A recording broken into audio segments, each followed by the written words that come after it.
Chapter 1395. Poplar Fruit was playing with Kiki, but soon, Fong Bebe came back. She patted Chichi's little head and said softly, "Okay, don't disturb your father. Didn't the doctor say it already? Didn't the doctor say that he just woke up and needs to rest?" Only Poplar Fruit, who suffered such a serious injury, could still talk and laugh, not feeling tired at all. But Fong Bebe still saw Poplar Fruit's pale face. The doctor's words were always right. "Let's go buy vegetables and cook for your father." Fong Bebe smiled and held Kiki's hand, and said softly, "Okay. We need to buy a lot of meat," Kiki said excitedly, as if she wanted to fulfill the promise of giving the meat to her father. "We need a combination of meat and vegetables," I asked the doctor. Fong Bebe smiled and looked at Poplar Fruit, and said, "Your father is injured, so he needs to eat more food rich in collagen. Let's go buy soybeans to stew pork trotters, and then buy vitamin-rich spinach." Spinach. After eating it, you can become Popeye. Kiki obviously knew this joke. She had seen it when Poplar Fruit took her to watch the cartoons of their childhood. This made Poplar Fruit smile slightly. It's not that he didn't think it was funny, but he couldn't laugh out loud, it would pull the wound. Although Poplar Fruit could endure it, he didn't want to be abused. "Is there a place to cook in the hospital?" Poplar Fruit asked curiously. "In principle, there isn't, but Sister Yujia helped me find a relationship with the hospital's logistics department head, so I can ask the chef to help me cook. I have to learn from the chef later. When you go back, I'll cook something delicious for you to nurse your body," Fong Bebe said. Poplar Fruit felt warmth in his heart, as if his wounds had healed a lot. However, it was true that even with the protection of the Poplar Fruit's internal strength, it was inevitable that he would get tired easily under such a serious injury. Now, he was a little drowsy. Seeing this, Fong Bebe went up to cover Poplar Fruit with the blanket and said gently, "Why don't you rest first? This was good for recovery." "Oh, right. Big Sister Yujia said she was coming to see you, but she has to take a plane from Yangcheng. She should be here soon after you take a nap." She went back to Yangcheng? However, Poplar Fruit didn't care much about the reason behind this. It was just that Zheng Yujia and Fong Bebe were going to appear at the same time. This was a big deal. Sweat. Poplar Fruit always felt that when he heard Zheng Yujia's name from Fong Bebe, he was scared witless. But Fong Bebe didn't feel anything strange. Maybe she still trusted Poplar Fruit? After sleeping for 3 hours, Poplar Fruit's spirit recovered. After all, he had practiced internal strength for 4 years and his foundation was there. After waking up, Poplar Fruit was fed by Fong Bebe. He drank some pig trotters stewed with soybeans and ate some porridge made with the meat and spinach from the pig trotters. Now that he had just started to recover, he couldn't eat too much at once. Moreover, he could only start with liquid food to slowly increase his digestion. Kiki had already finished her meal. This time, it was the little girl's turn to hold the picture book and read a story to her father. A long, long time ago, there was a tiger. The story wasn't very interesting to adults, but with Kiki's nightingale-like voice, it was like a pop song to Poplar Fruit's ears. This made the white hospital room filled with a warm atmosphere. Happiness should be as sweet and peaceful as this, right? Not long after Poplar Fruit finished eating, Zheng Yujia arrived. She probably didn't stop to rest. After receiving Fong Bebe's call, she immediately asked for the next flight. After getting off the plane, she rushed all the way to the hospital. Looking at her tired face, Poplar Fruit couldn't help but feel a little touched. Fong Bebe didn't look at Poplar Fruit's expression. She stood up and greeted Zheng Yujia at the door. She said with a smile, "Sister Yujia, have you had lunch? We cooked one more serving. Pig trotters are rich in collagen, which is good for our skin." Zheng Yujia didn't stand on ceremony. She touched her stomach, smiled slightly, and said, "Well, I really haven't eaten. I was in a hurry, so I'm hungry." Fong Bebe said with a smile, "Then sit down first. I'll clean up Poplar Fruit's bowl and chopsticks.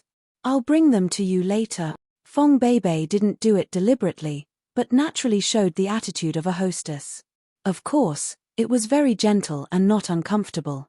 Zheng Yujia nodded and said, "Then I'll have to trouble you." Fong Bebe went out with the bowl and chopsticks in the basket, leaving Kiki behind. The little girl's big eyes rolled around and kept looking at Zheng Yujie's bag. I came in a hurry this time, so I didn't bring you a gift. Remember, I'll make it up next time. Zheng Yujie smiled and patted Kiki's little head. She sat down on the chair next to Poplar Fruit's bed. After Zheng Yujie sat down, she looked straight at Poplar Fruit's face. Poplar Fruit's complexion was much better than when she sent Poplar Fruit to the hospital, but compared to before, Poplar Fruit's thinness and paleness were still very conspicuous. Poplar Fruit saw Zheng Yujie's eyes gradually turning red, which was rare for Zheng Yujie, who had always been strong. Naturally, he felt a little uncomfortable in his heart. Don't worry, I'm recovering well. I should be able to jump around in a week or so. Poplar Fruit smiled. Zheng Yujie's lips slightly rose. She was truly amused by Poplar Fruit, but she still couldn't help ridiculing. You wish. The doctor said that your injuries are very serious. Not only the gunshot wounds on your hands and feet, but also the wound near your heart. It might take a month for you to slowly recover. Don't worry, rest for a few more days. Don't leave any sequelae. Zheng Yujie said a few words of concern, but her tone couldn't help but become thorny. Otherwise, when you become old man young, you'll have bone pain here, rheumatism there, and when the weather changes, you'll have to be sent to the hospital. It'll be enough for you to suffer. It sounded like a curse, but Poplar Fruit knew Zheng Yujie's temperament, so these words had to be heard in reverse. He laughed cheerfully, listening to Zheng Yujie's different kind of concern. His mood was very happy. Of course, Poplar Fruit didn't agree with Zheng Yujie's words. He knew his own body's condition. With a godly weapon like internal energy, the internal and external injuries in his body would slowly recover. Although it was said slowly, compared to the doctor's judgment, it was several times faster. Hey, I'm not joking with you, do you remember it? Zheng Yujie couldn't stand Poplar Fruit's calm smile, so she angrily said with dissatisfaction. The little girl, who was next to them, looked at Aunt Zheng Yujie's temper in confusion. She quickly nodded like a chicken pecking rice and said, Aunt Zheng, don't worry. I'll help Papa remember it. Chapter 1396. After lunch, Zheng Yujie wanted to discuss new Translation Road publishing house with Poplar Fruit. Fong Beibei did not plan to sit in. She knew that Zheng Yujie, who had fainted from crying in Kunming, did not stay in Beijing. It was not because she was afraid of her, but because there was indeed a problem with New Translation Road. Even Zheng Yujie flew back to Beijing from Yangcheng in a hurry to find Poplar Fruit because she had something important to discuss with Poplar Fruit. Of course, there was a motive for her to meet Poplar Fruit. Fong Beibei had never affected Poplar Fruit's judgment at work. This time, she used the excuse of going to the hospital garden to take a stroll and dragged Kiki away. What happened? Poplar Fruit asked curiously. Zheng Yujie didn't know how to serve people, and Yangwe didn't expect her to peel an apple for her. This girl, when she also came empty-handed. Of course, this also showed that Zheng Yujie did not intend to treat Poplar Fruit as an outsider. When they first met, Zheng Yujie directly moved into Poplar Fruit's house. I've gone too far. Let's return to reality. Zheng Yujie's expression became serious. The rational and neat aura of a strong woman unknowingly spread out like a peacock spreading its tail. Notice, the following content is purely for the plot. Don't take reality into account, and don't be too concerned about the loopholes in the business part. Don't be too concerned about Tengzun literature. There is no mapping. Reject the little darkroom tilde. Tengzun literature pulled in MIH capital and wants to finance our publishing house. Poplar Fruit finally understood what kind of fierce business war Zheng Yujie had experienced during the days he was unconscious.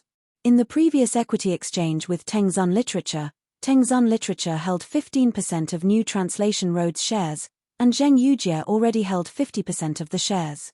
However, because Tengzun Literature increased its occupation of the online literature market this year, it bought a certain literature in one fell swoop.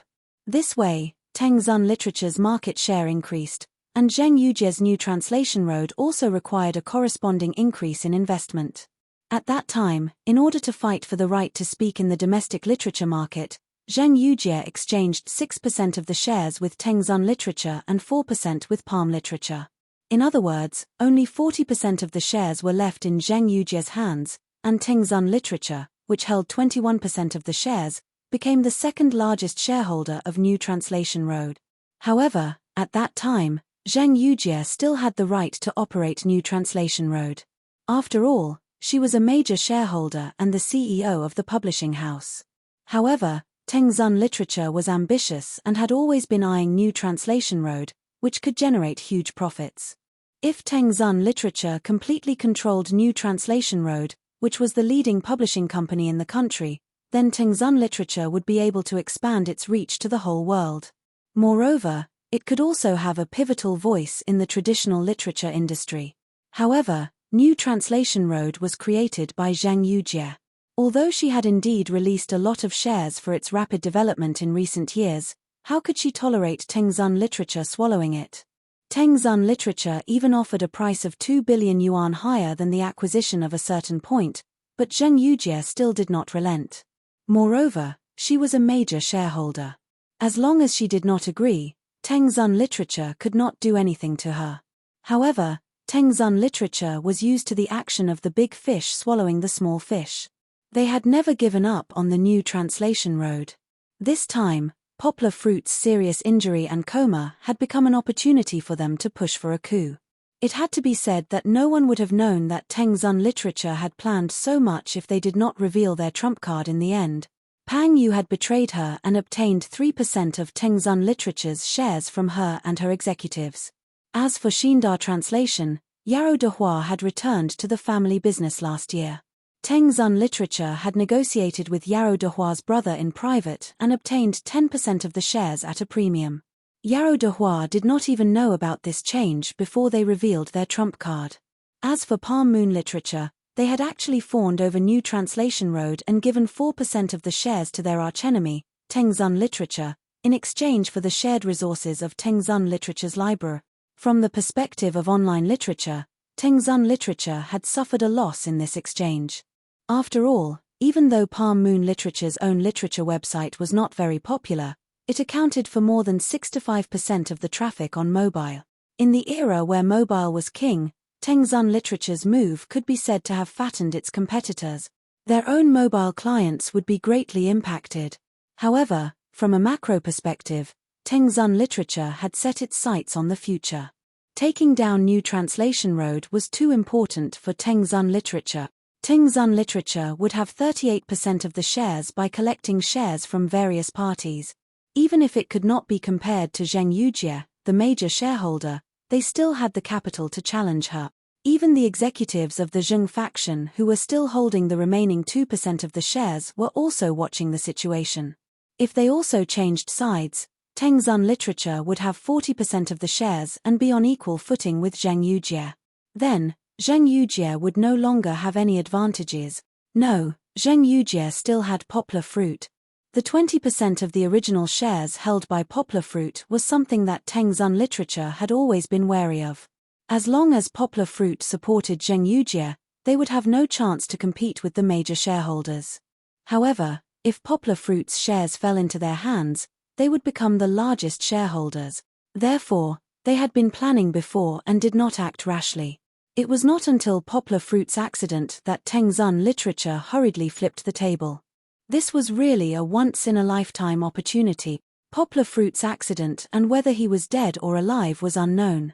If he died, then his support for Zheng Yujie was very likely to change because of the change of name of the shares. Moreover, the 100 million yuan that Zheng Yujie had lent to Poplar Fruit would also block the way for Zheng Yujie's aunt to invest to support Zheng Yujie's control of the shares. After all, unless she borrowed from a bank, it was almost impossible for her aunt to come up with the same level of funds as MIH. Even if she could, there was no need to drag her large enterprise into a cash chain crisis because of a publishing house. Tengzun Literature's proposal for financing was also very clever. As the second largest shareholder who only had a difference of 2% of the shares, they definitely had the right to make such a request because it was in the interests of the publishing house's development. They wanted to dilute the remaining shares in Zheng Yujie's hands. After all, MIH Capital was the largest shareholder behind Tengzun Literature. There was no difference if they took the shares from Tengzun Literature. In this way, the right to speak would fall into the hands of Tengzun Literature. Chapter 1397. As the second largest shareholder, Tengzun Literature could force Zheng Yujie to implement this financing plan with almost 40% of the shares. Zheng Yujie only had 3 choices left. She could either accept Tengzun's request for financing, which was impossible. Financing meant that she had to give up her controlling shares, or she could find a better financing channel herself to offset Tengzun's pressure. However, Zheng Yujie could not find a credible financing channel other than her aunt. Zheng Yujie could not estimate the risks behind it if she rashly attracted the investment of other venture capital funds. This was because Tengzun might take advantage of this loophole or lead a wolf into the house. Many domestic publishing groups like Dongxin were eyeing it covetously. The last choice was to use the decision-making power to forcefully reject the financing proposal. However, Zheng Yujie used to have the decision-making power. At that time, Tengzun had not intervened yet. Later, her shares were divided. Although she still had the final say in the publishing house, Zheng Yujie had lost the decision-making power. This was also Zheng Yujie's lack of experience. She felt that with Poplar Fruit's support, it would be fine if the shares in her hands were reduced a little. At least, she used the shares to exchange for the huge library of Moonpalm and Tengzun Literature.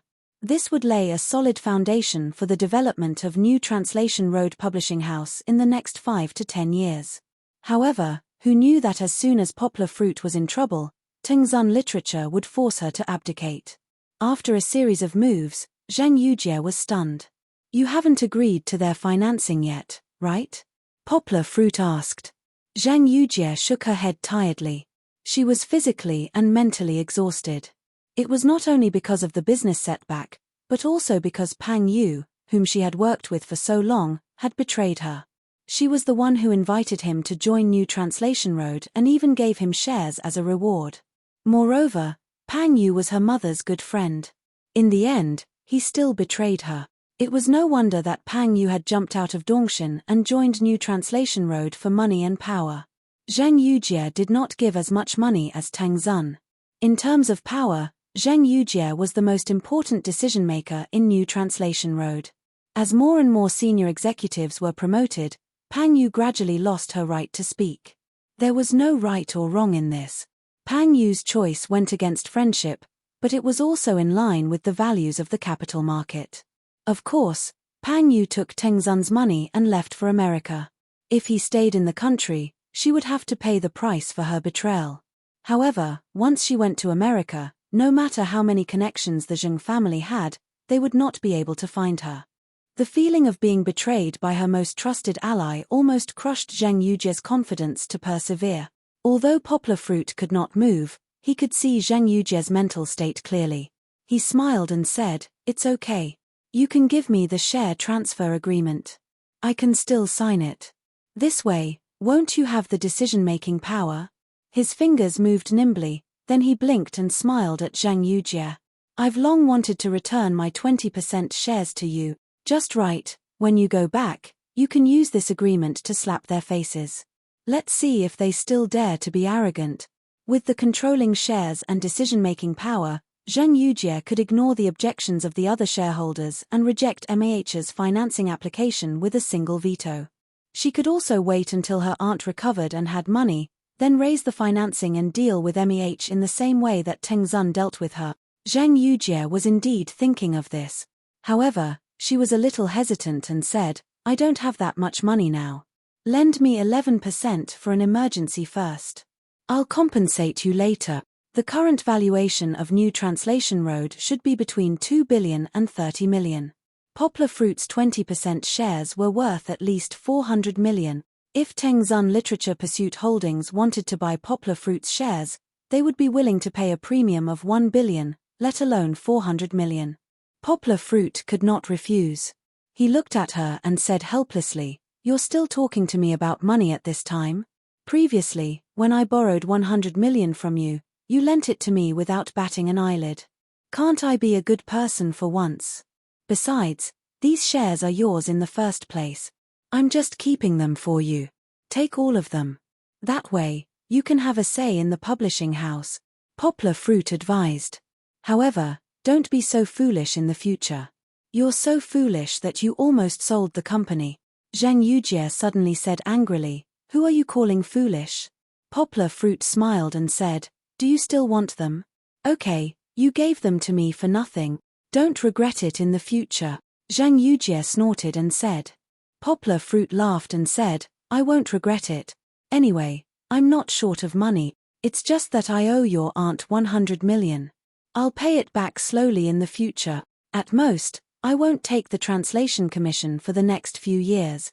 He knew that Zheng Yujie wouldn't ask him to pay back the money, but Poplar Fruit didn't want Zheng Yujie, who was still short of money to buy new translation road, to be burdened by this debt. So, he simply said that he owed Zheng Yujie's aunt money. Zheng Yujie raised her head proudly and said proudly, "You don't owe me money. Although the 100 million hasn't been collected yet, my father has already recovered the money through diplomatic relations with Myanmar. It's just a matter of time. So, you don't owe me money at all." The two of them seemed to be playing house now. They didn't even sign a legal document, and they were discussing as if they had already completed the transfer of shares.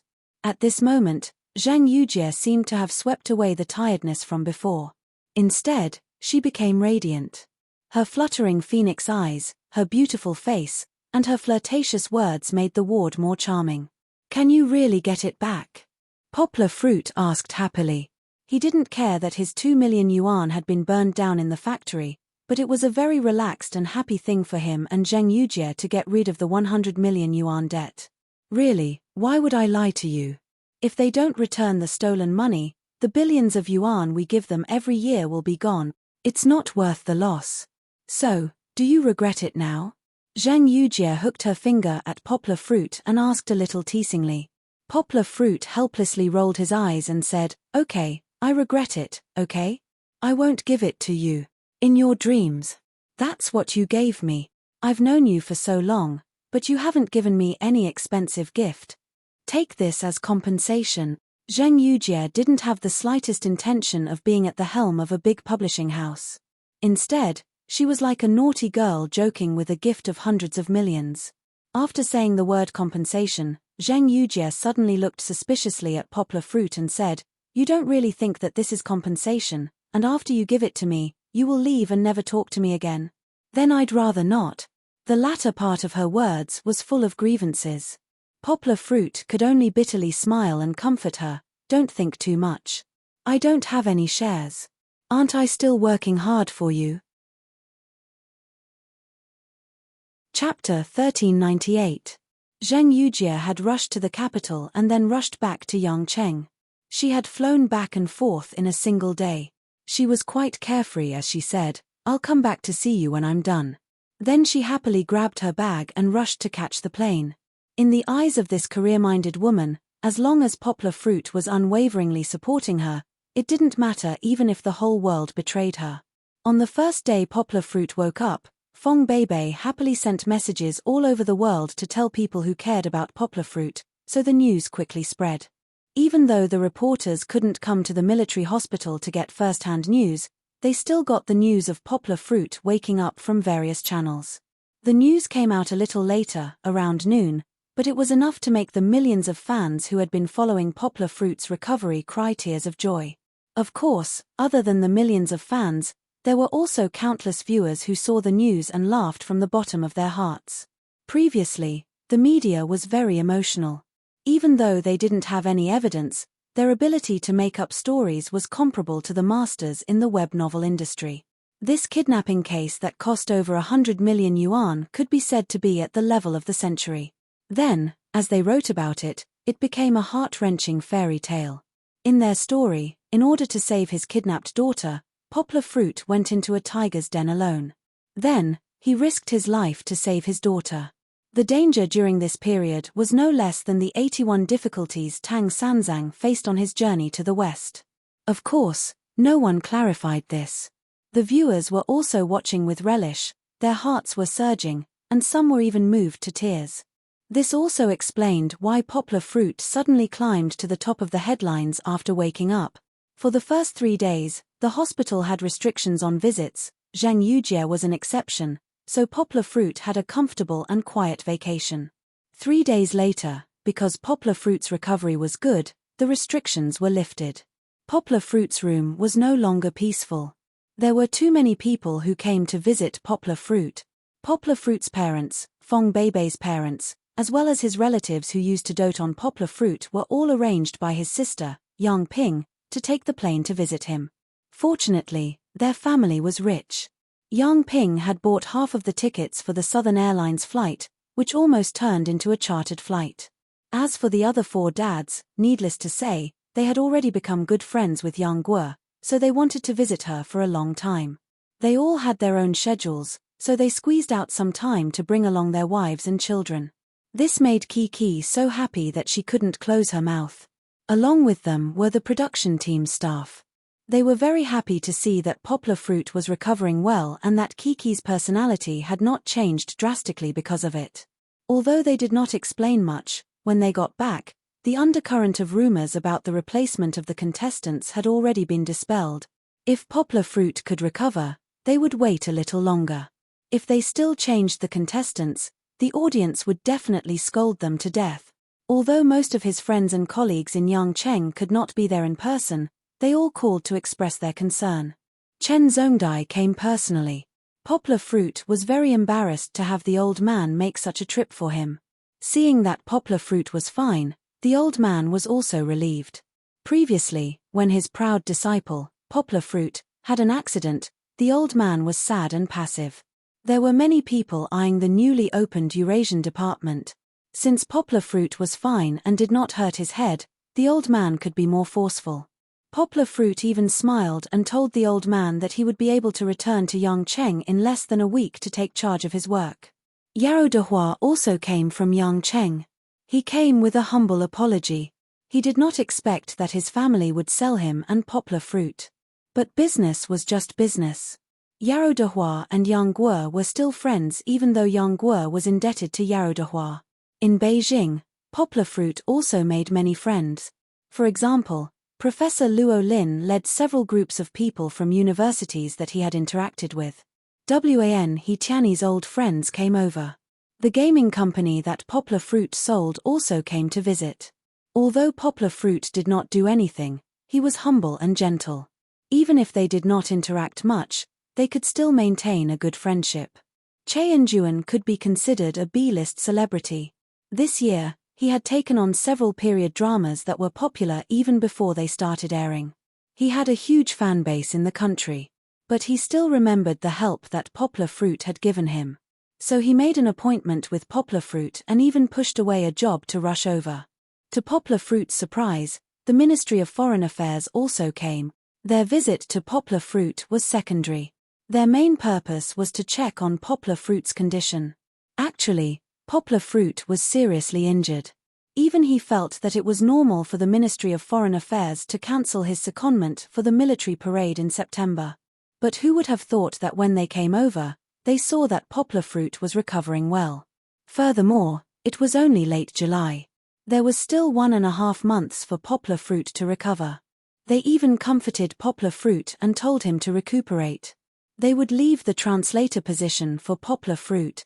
This made poplar fruit feel that he could not find a suitable translator in such a big country like China.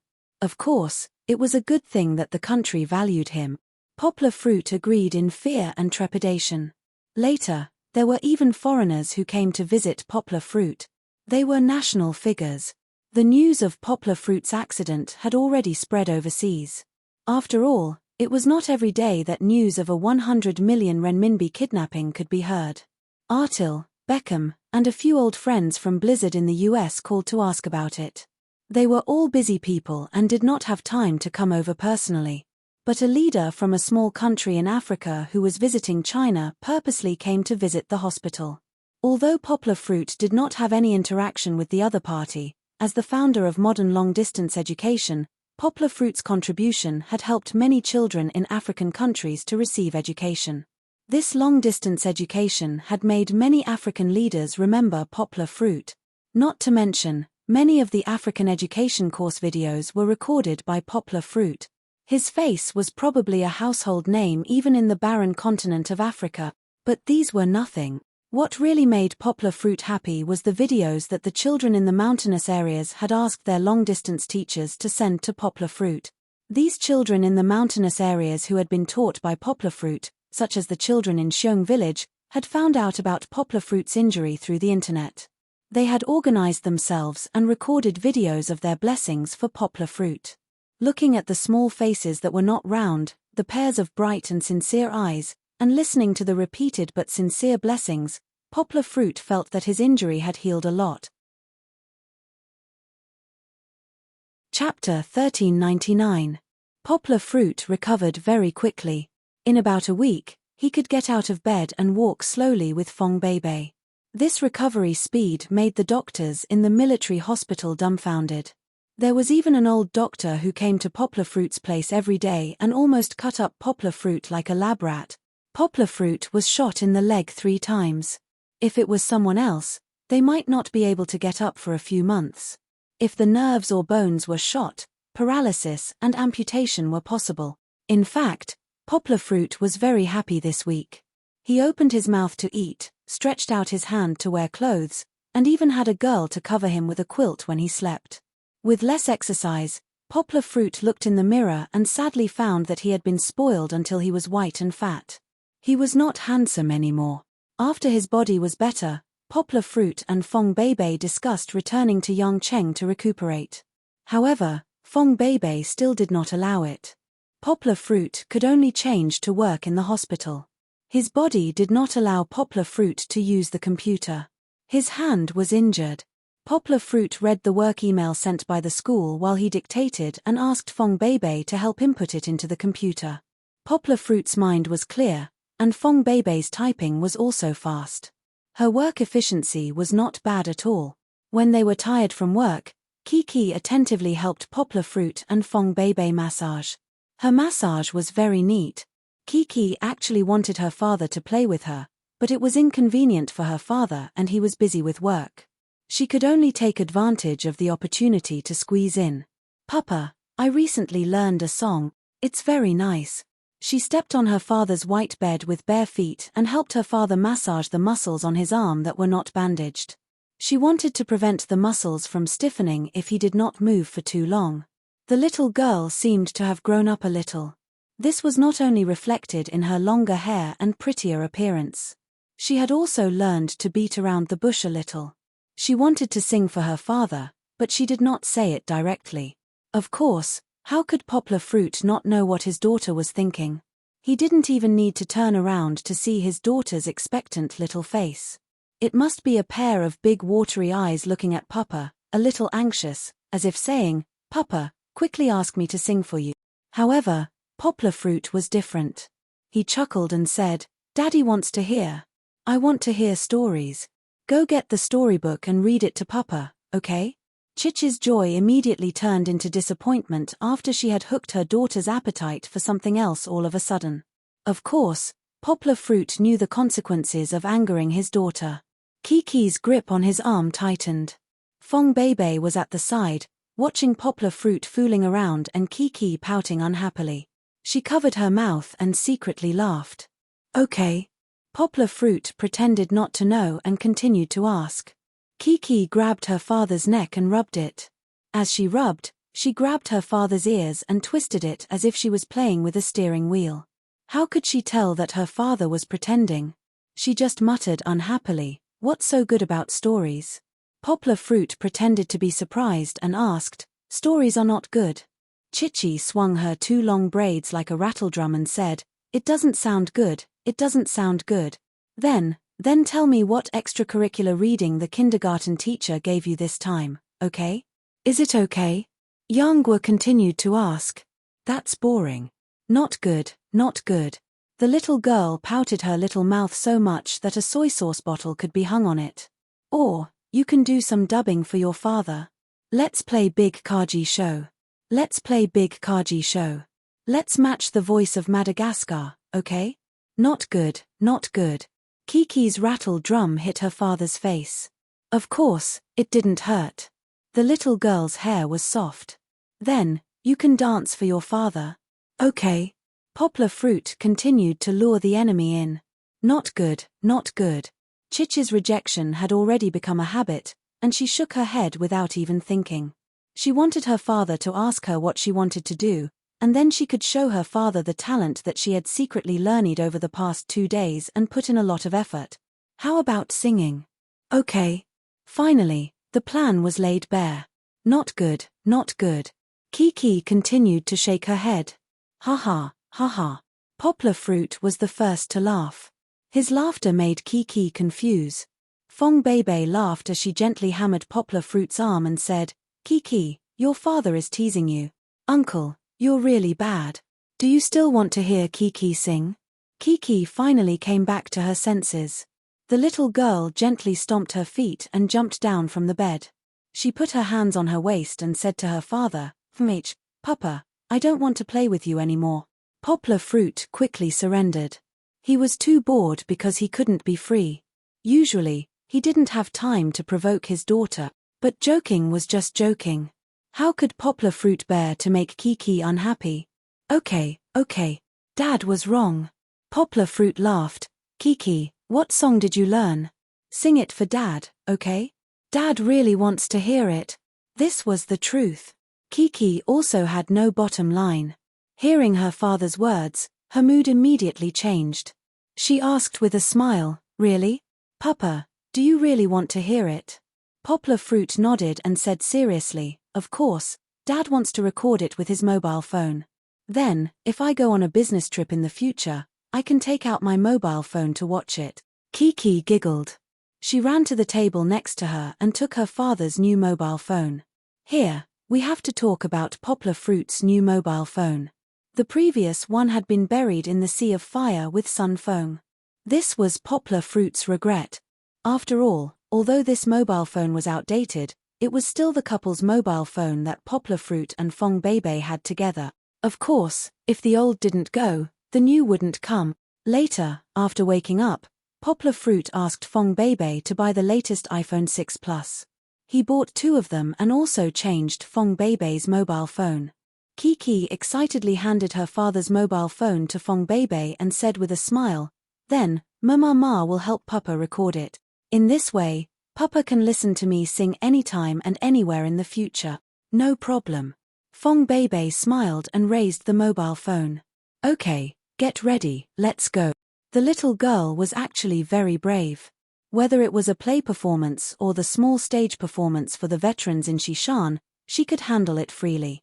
Now that she was singing in front of her father, she showed a very good stage presence.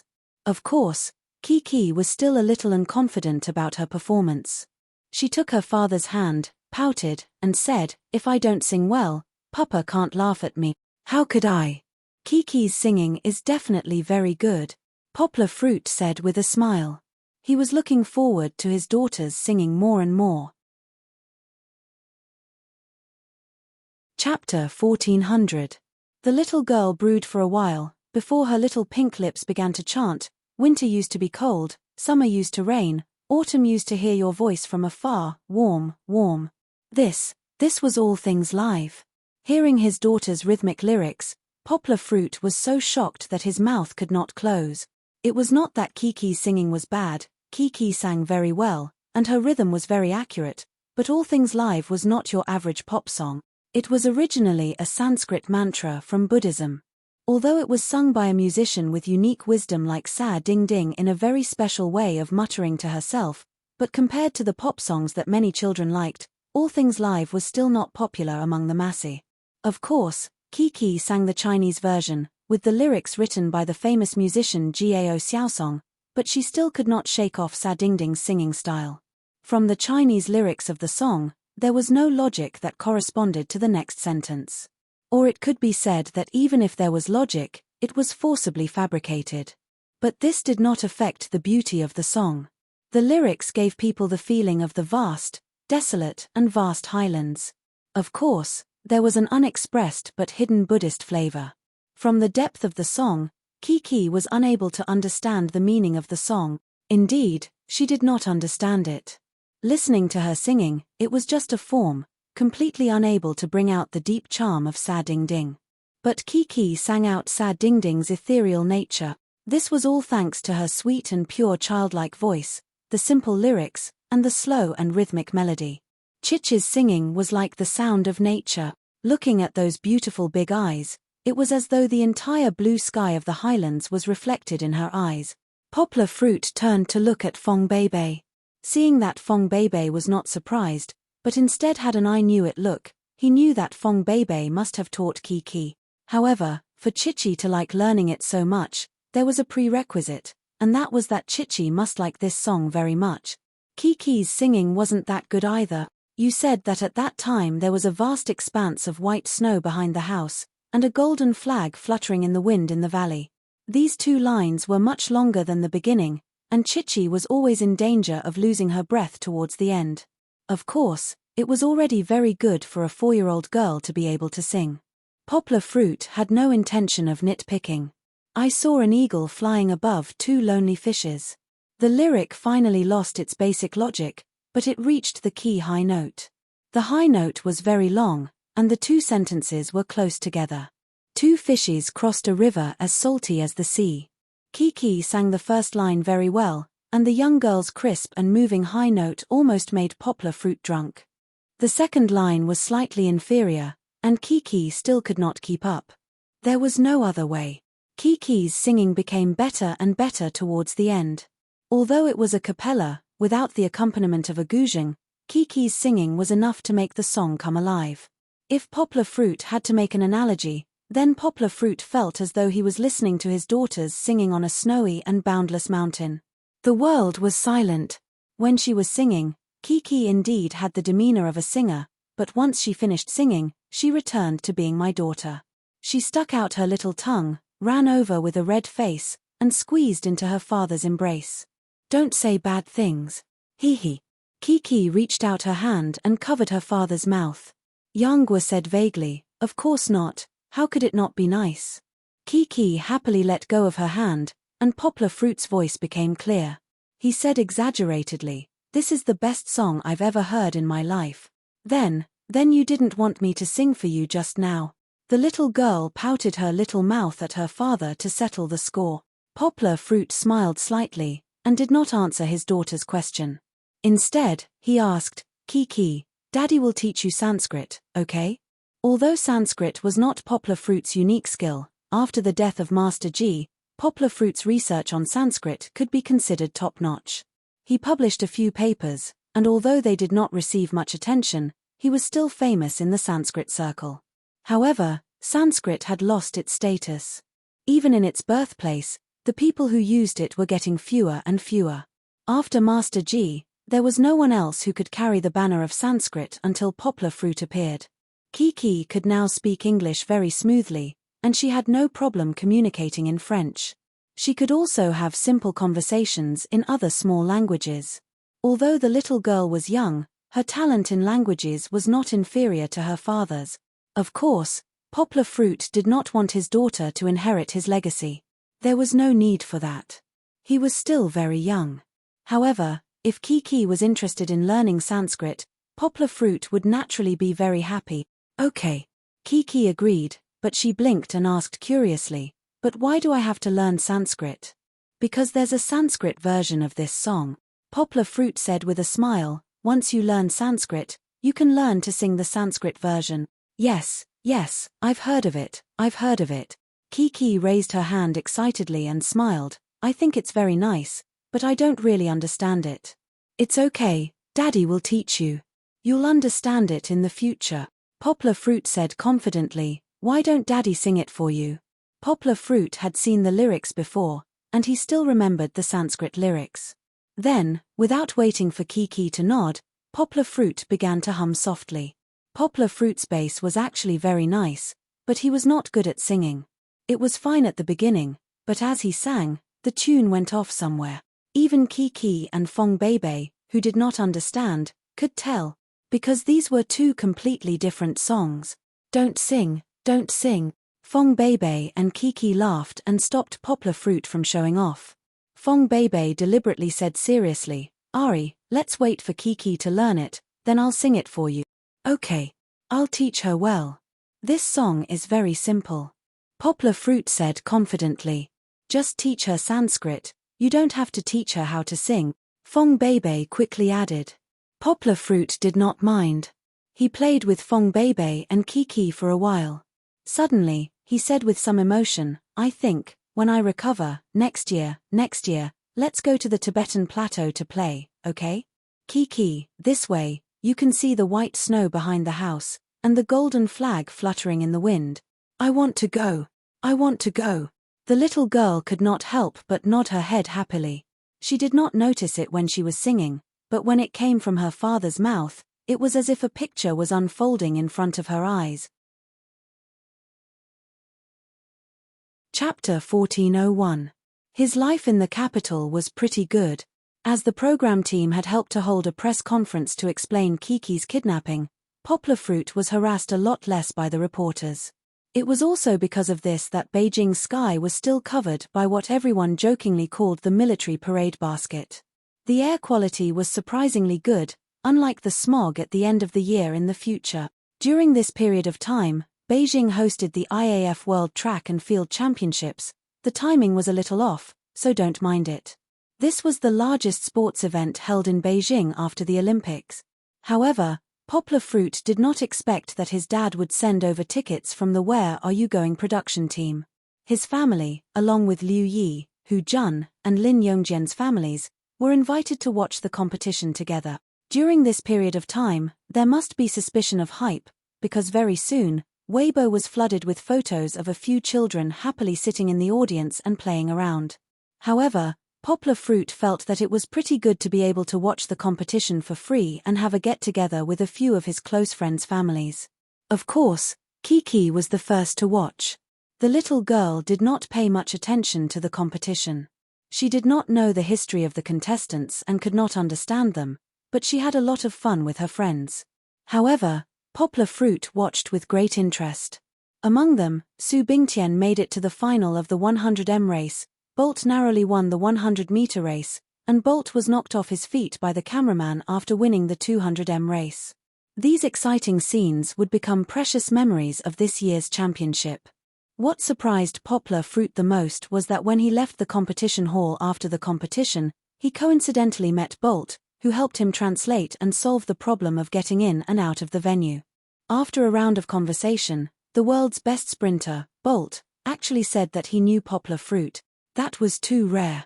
After all, even Poplar Fruit's long-distance teaching had not really spread out, nor did it cover Bolt's home country, Jamaica, in North America. However, after a detailed chat, Poplar Fruit found out that Bolt had donated millions of US dollars to support sports education in his home country. Poplar Fruit's public, non-profitable Chinese language learning video had received unanimous praise from many Africans. Jamaica was the world of Africans, so naturally, the video was used by a Jamaican track and field school that he had donated. Of course, such a distant relationship could not be compared to Poplar Fruit's help just now. Bolt's impression of Poplar Fruit increased greatly because of his help just now. The two of them exchanged contact information and took a photo together to verify their friendship. This was the most precious reward from the championship. Later on, it caused quite a stir on Weibo, but that was not worth mentioning. In August, Yang Guo was finally able to get out of bed and walk without the help of others. Seeing that he had recovered more than half, Fong Beibei finally agreed to discharge Poplar Fruit. They returned to Yangcheng together and continued to recuperate at home. In this way, Fong Beibei could send Poplar Fruit to school during the day, and with the other teachers, they could do the final preparations for the first year of the Eurasian language department. When they returned at night, Fong Beibei could also use the kitchen to cook some delicious food for Poplar Fruit. She would not give up until she turned Poplar Fruit into a white and fat pig. Needless to say, after learning from the chef for half a month and showing off their love in the kitchen with Poplar Fruit, Fong Beibei's cooking skills soared. It was almost enough to threaten Poplar Fruit's first place. Of course, this first place referred to the rankings of the three members of their family. Over at school, although Poplar Fruit was injured, it was a blessing in disguise. Due to his injury, he focused on his studies instead. His thesis, which was progressing at a snail's pace, finally had a breakthrough. When Poplar Fruit returned to Yang Cheng, he personally handed the 300,000-word-thick manuscript to Chen Zhongdai. Chen Zhongdai was stunned. Reverse Research on Word Splitting, The Logical Barrier Between Chinese and English was the title of the thesis. However, in the 300,000-word manuscript, Poplar Fruit described how he bypassed the thick logical barrier. In the end, his research was only a thin layer of paper. From this, he concluded that as long as a Chinese person's mind could learn to be flexible at a certain stage of growth, then the difficulty of learning English would be reduced to a thin layer of paper. Similarly, when foreigners learned Chinese, as long as they changed their way of thinking according to Poplar Fruit's method, the difficulty of learning Chinese would be reduced to the lowest level. Although it could not be compared to other languages of the same origin, Chinese was no longer the most difficult language to learn. Extending it further, if you want to translate Chinese works, Chinese movies, or other cultural consumer products into foreign languages, as long as you use the method described by Yang Guo, it won't make foreign readers and viewers feel awkward. Of course, this was not absolute. It was hard to say on a cultural level, but at least it was possible in terms of direct perception. This is an epoch-making thesis. After Chen Zhongdai finished reading, he looked at Poplar Fruit with a complicated expression. He said emotionally, if this was overseas, this thesis would be more than enough to make you a full professor. However, this was not possible in China. Even associate professors had to work hard to gain experience. Who would be willing to let a kid reach the heavens in one step? Of course, Poplar Fruit, who was already a lecturer, had produced a thesis like this. It was almost certain that he would be selected as an associate professor this year. However, Chen Zhongdai was not satisfied. He felt that Poplar Fruit deserved more. Although he did not say it out loud, the old man had secretly made up his mind. Even if he had to throw away his old face, he would fight for Poplar Fruit. However, Poplar Fruit and Chen Zhongdai had overlooked a problem. That was the value of Poplar Fruit's thesis. One had to know that once Poplar Fruit's thesis was published, it would reverse China's passive situation as an importer of cultural products. It might create a cultural export market worth hundreds of billions. However, Poplar Fruit could not gain any benefits from this thesis because this thesis was destined to not have any patents. Poplar Fruit could be the founder, but no capitalist would pay a single cent for Poplar Fruit. It might even have an impact on New Translation Road publishing firm. Poplar Fruit did not consider these because he did not care much about the concept of money. Moreover, he was still confident in New Translation Road. After all, even if he told everyone the method, other publishers would not be able to do it as well as New Translation Road. The publication of the thesis was still handed over to Chen Zhongdai. Poplar Fruit plunged into the Eurasian department that he was leading. The Eurasian department was the second professional language department, so they did not need to recruit students through the college entrance examination. However, the preparation of teachers was very important. Poplar Fruit participated in the interview of many young teachers. Of course, they were all older than Poplar Fruit. The young Poplar Fruit might not be able to suppress the older teachers. Yang Guo's way of doing things was very rough. That was to pick a good teacher and then personally take the field. He would use the field that the other party was most proud of to crush the other party's confidence. That way, the other party would be obedient to join Dongshan University, not convinced. Then you have to prove that you are better than me. Chapter 1402. He had suffered severe internal injuries and had been shot 7 times. One of the bullets had brushed past his heart and almost took his life. With such a serious injury, Poplar Fruit's recovery was already considered fast, but it was still not fast enough.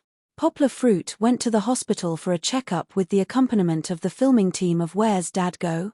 The doctor requested that Poplar Fruit rest for another week. He could not be too tired, nor could he engage in any strenuous exercise. This also meant that if Poplar Fruit wanted to film the show, they would have to wait for another half a month. Why half a month? Because if they did not film this week, Poplar Fruit would have to gather in Beijing the next week. The military parade the week after that was a few hundred times more important than Where's Dad Go? But if they waited for another half a month, where's Dad go? Would face the crisis of being suspended. The 8 episodes that had been recorded were expected to be broadcast before the end of August. And in September, even if all the variety shows were suspended for the first week, there would not be any new shows to broadcast from the second week onwards. Even if Poplar Fruit rushed back from the military parade to film, he would not be able to make it in time for production. Don't be fooled by how the production team had vowed to wait for Poplar Fruit to recover and return. Even if they suspended the show, it would not be a pity, but that was just a slogan. After all, the 7th and 8th episodes, which were Rosie Cloud's journey, Kiki's kidnapping became popular even before it was broadcast. The previous episodes had already broken through the viewership ratings of China's Voices peak night. No one could predict how high the viewership ratings of these 2 episodes would reach, but it would definitely create a new miracle. But if they did not continue, the attention would gradually be wiped out. The forced suspension of the military parade for a week had already made them feel the pinch. If they were to suspend it for another week or 2 and rebroadcast it again, they would be thankful if the viewership ratings did not fall below the record of the 3rd season, let alone break through or maintain the previous viewership rating.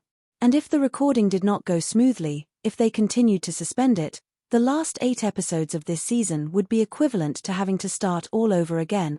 Mango TV could not afford to lose that. Therefore, they threw aside all the big words they had said in the past.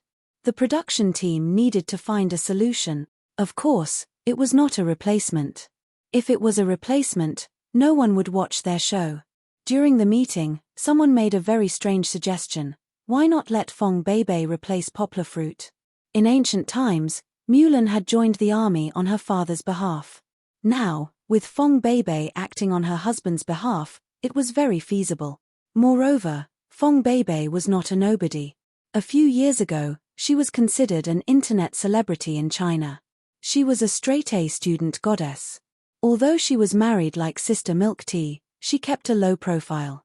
In the eyes of the public, she had maintained a good reputation. Producer Xie and several directors thought about it and felt that this idea was feasible. They contacted Poplar Fruit and asked him to persuade Fong Beibei to take Kiki to participate in the recording of the 5th journey. Fong Beibei did not have any objections. Her only worry was Poplar Fruit. Because she took Kiki out, Poplar Fruit would be alone at home. He would feel lonely and helpless. Haha, how could that be? You think too much. Poplar Fruit laughed and rubbed Fong Beibei's head. He said, "Don't worry, my body is almost recovered. I can take care of myself now. You go to record the show, and I will be fine at home." In the end, Fong Beibei and Kiki took the car arranged by the production team and went to the old revolutionary area of Xinjiang, which was only 500 kilometers away. Before leaving, Fong Beibei and Kiki were somewhat reluctant to part, especially Kiki. She hugged Poplar Fruit and almost cried. "Listen to Mommy." Poplar Fruit helped his daughter with her hair and said with a smile, "Call Daddy tonight, okay?" After they left, Poplar Fruit drove to the school and the publishing house according to the original plan. There was nothing much to say about the school. There was still a long time before school started, and the new students had not yet arrived at the school. Poplar Fruit planned to wait until he came back from the military parade before organizing teachers from his department to visit the students. However, the publishing house had to introduce Zheng Yujie's achievements after she returned to Yangcheng. The 20% shares that Poplar Fruit transferred to Zheng Yujie allowed Zheng Yujie to completely control the publishing house. At the same time, it also announced that Teng Zun Literature's plan to annex New Translation Road Publishing House was ruined. However, Zheng Yujie did not fall out with Teng Zun Literature. There was no need for her to become enemies with the largest online literature supplier in the country. However, the internal cleansing of the publishing house was still necessary. Although Pang Yu had fled to the United States, the people she left behind were all expelled from the publishing house. Most of the capable people in the middle management were still left behind. Fortunately, New Translation Road had been quietly working in the industry for a few years and had a certain foundation. Although there were some losses in the cleansing this time, it was not to the extent of hurting their vitality. Moreover, New Translation Road's most famous God-level translator, Poplar Fruit, was still there. It was destined that New Translation Road would not lose its market and appeal. Learning from her mistakes, Zheng Yujie had painstakingly studied the way of operation after suffering a loss. When Poplar Fruit came to the publishing house to see Zheng Yujie, she was commanding and arranging for the finance department from her aunt's company to move in. Zheng Yujie had been firmly controlling the foreign marketing team and the domestic translation department. This was the key to her not collapsing before Poplar Fruit woke up. Now that she had tightened the financial power and controlled the controlling shares and decision-making power, the publishing house was as solid as a mountain of gold. This way, Zheng Yujie could use financing or other means to weaken Tengzun literature's controlling interest in the future. These foundations could make it easier for her to do things. However, Zheng Yujie's condition was not very good. She had not left the publishing house for more than half a month. The dormitory-like lounge in her office became a place for her to wash up and rest. However, even so, Zheng Yujie still slept less than 4 hours a day. The blood vessels in her eyes and the dull skin on her face due to lack of sleep made Zheng Yujie look even more haggard than Poplar Fruit, who was badly injured. Poplar Fruit looked at her high-spirited but exhausted appearance and felt very uncomfortable. "Why are you working so hard?" After the meeting, the people in the meeting room left one after another. Poplar Fruit and Zheng Yujie stayed behind as usual. Poplar Fruit could not help but say a few words to her. Poplar Fruit did not come this time to see Zheng Yujie while Fong Beibei was away. If he wanted to see her, he had been here before. This time, he came more because of the people from Tengzun literature. A few executives who had shares and dividends also came for the meeting. He appeared to support Zheng Yujie. "If I don't work hard, how can I live up to your trust?" Zheng Yujie rested her still pretty face on her hands and asked with a voice as bitter as an erhu. Chapter 1403. Zheng Yujie was probably the only person in the world who didn't even go home to look for her parents after being bullied. Actually, if she revealed that her father was Zheng Mingsheng and got the industry and commerce, public security, and fire department to communicate with Tengzun, even if Tengzun was one of the top 3 bat companies in the country, they wouldn't dare to lay their hands on the daughter of Guangdong province's leader. At the very least, they would have to consider the consequences of this matter. But Zheng Yujie didn't want to use her father's connections because she had her own concerns about the freedom to pursue love. If she used her father's connections, it would mean that her own company would fail and her family would start to interfere with her matters. Then, there would be no more peaceful days. This was also the reason why Zheng Yujie was so desperate and why she spoke so bitterly. Poplar Fruit could see there isn't it all because of you smile in her eyes, which gave him a headache. "Can't you let me talk properly? No matter what, you've already got the situation under control, so don't go on like this. Treat yourself better." Poplar Fruit gently persuaded, "Look at your skin right now. If you don't sleep properly, you'll enter the aging cycle soon."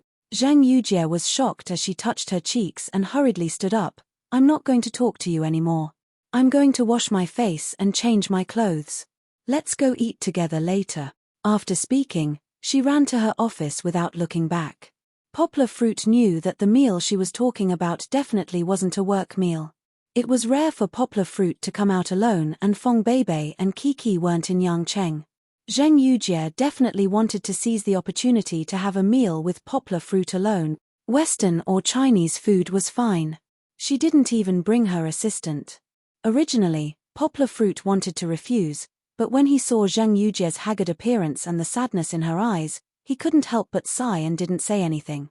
However, Poplar Fruit had to wait for a long time. Zheng Yujie took a hot bath, then put on her makeup and picked out her clothes. It took her more than an hour to come out of the small room. Of course, this 1 hour was worth it. Compared to when she went in, Zheng Yujie came out looking much more radiant. Zheng Yujie's slanted eyes were outlined with eyebrows, her sharp nose was accentuated by the shadows, her light pink moisturizing lip gloss, her long dress with straps, and the latest off-white Gucci bag slung over her shoulder. Zheng Yujie's beauty seemed to be a fusion of fashion and youth. Compared to her real age, Zheng Yujie looked 5 or 6 years younger. All of a sudden, Yang Guo was stupefied. "How is it?" Zheng Yujie pinched her dress and twirled it around, looking at Poplar Fruit proudly. A fragrant wind entered his nose. Poplar Fruit coughed twice, awkwardly rubbed his nose, and said, "Actually, you put on so much makeup, why don't you rest a little more? Your skin will naturally recover." Zheng Yujie obviously knew that Poplar Fruit said that on purpose. Poplar Fruit was not a beauty lover. She stared at him in annoyance, flicked her short hair, and walked in front. Poplar Fruit drove, and Zheng Yujie chose a high-end Western restaurant. Although it was a little expensive, the environment was good, and the service was also very high-end.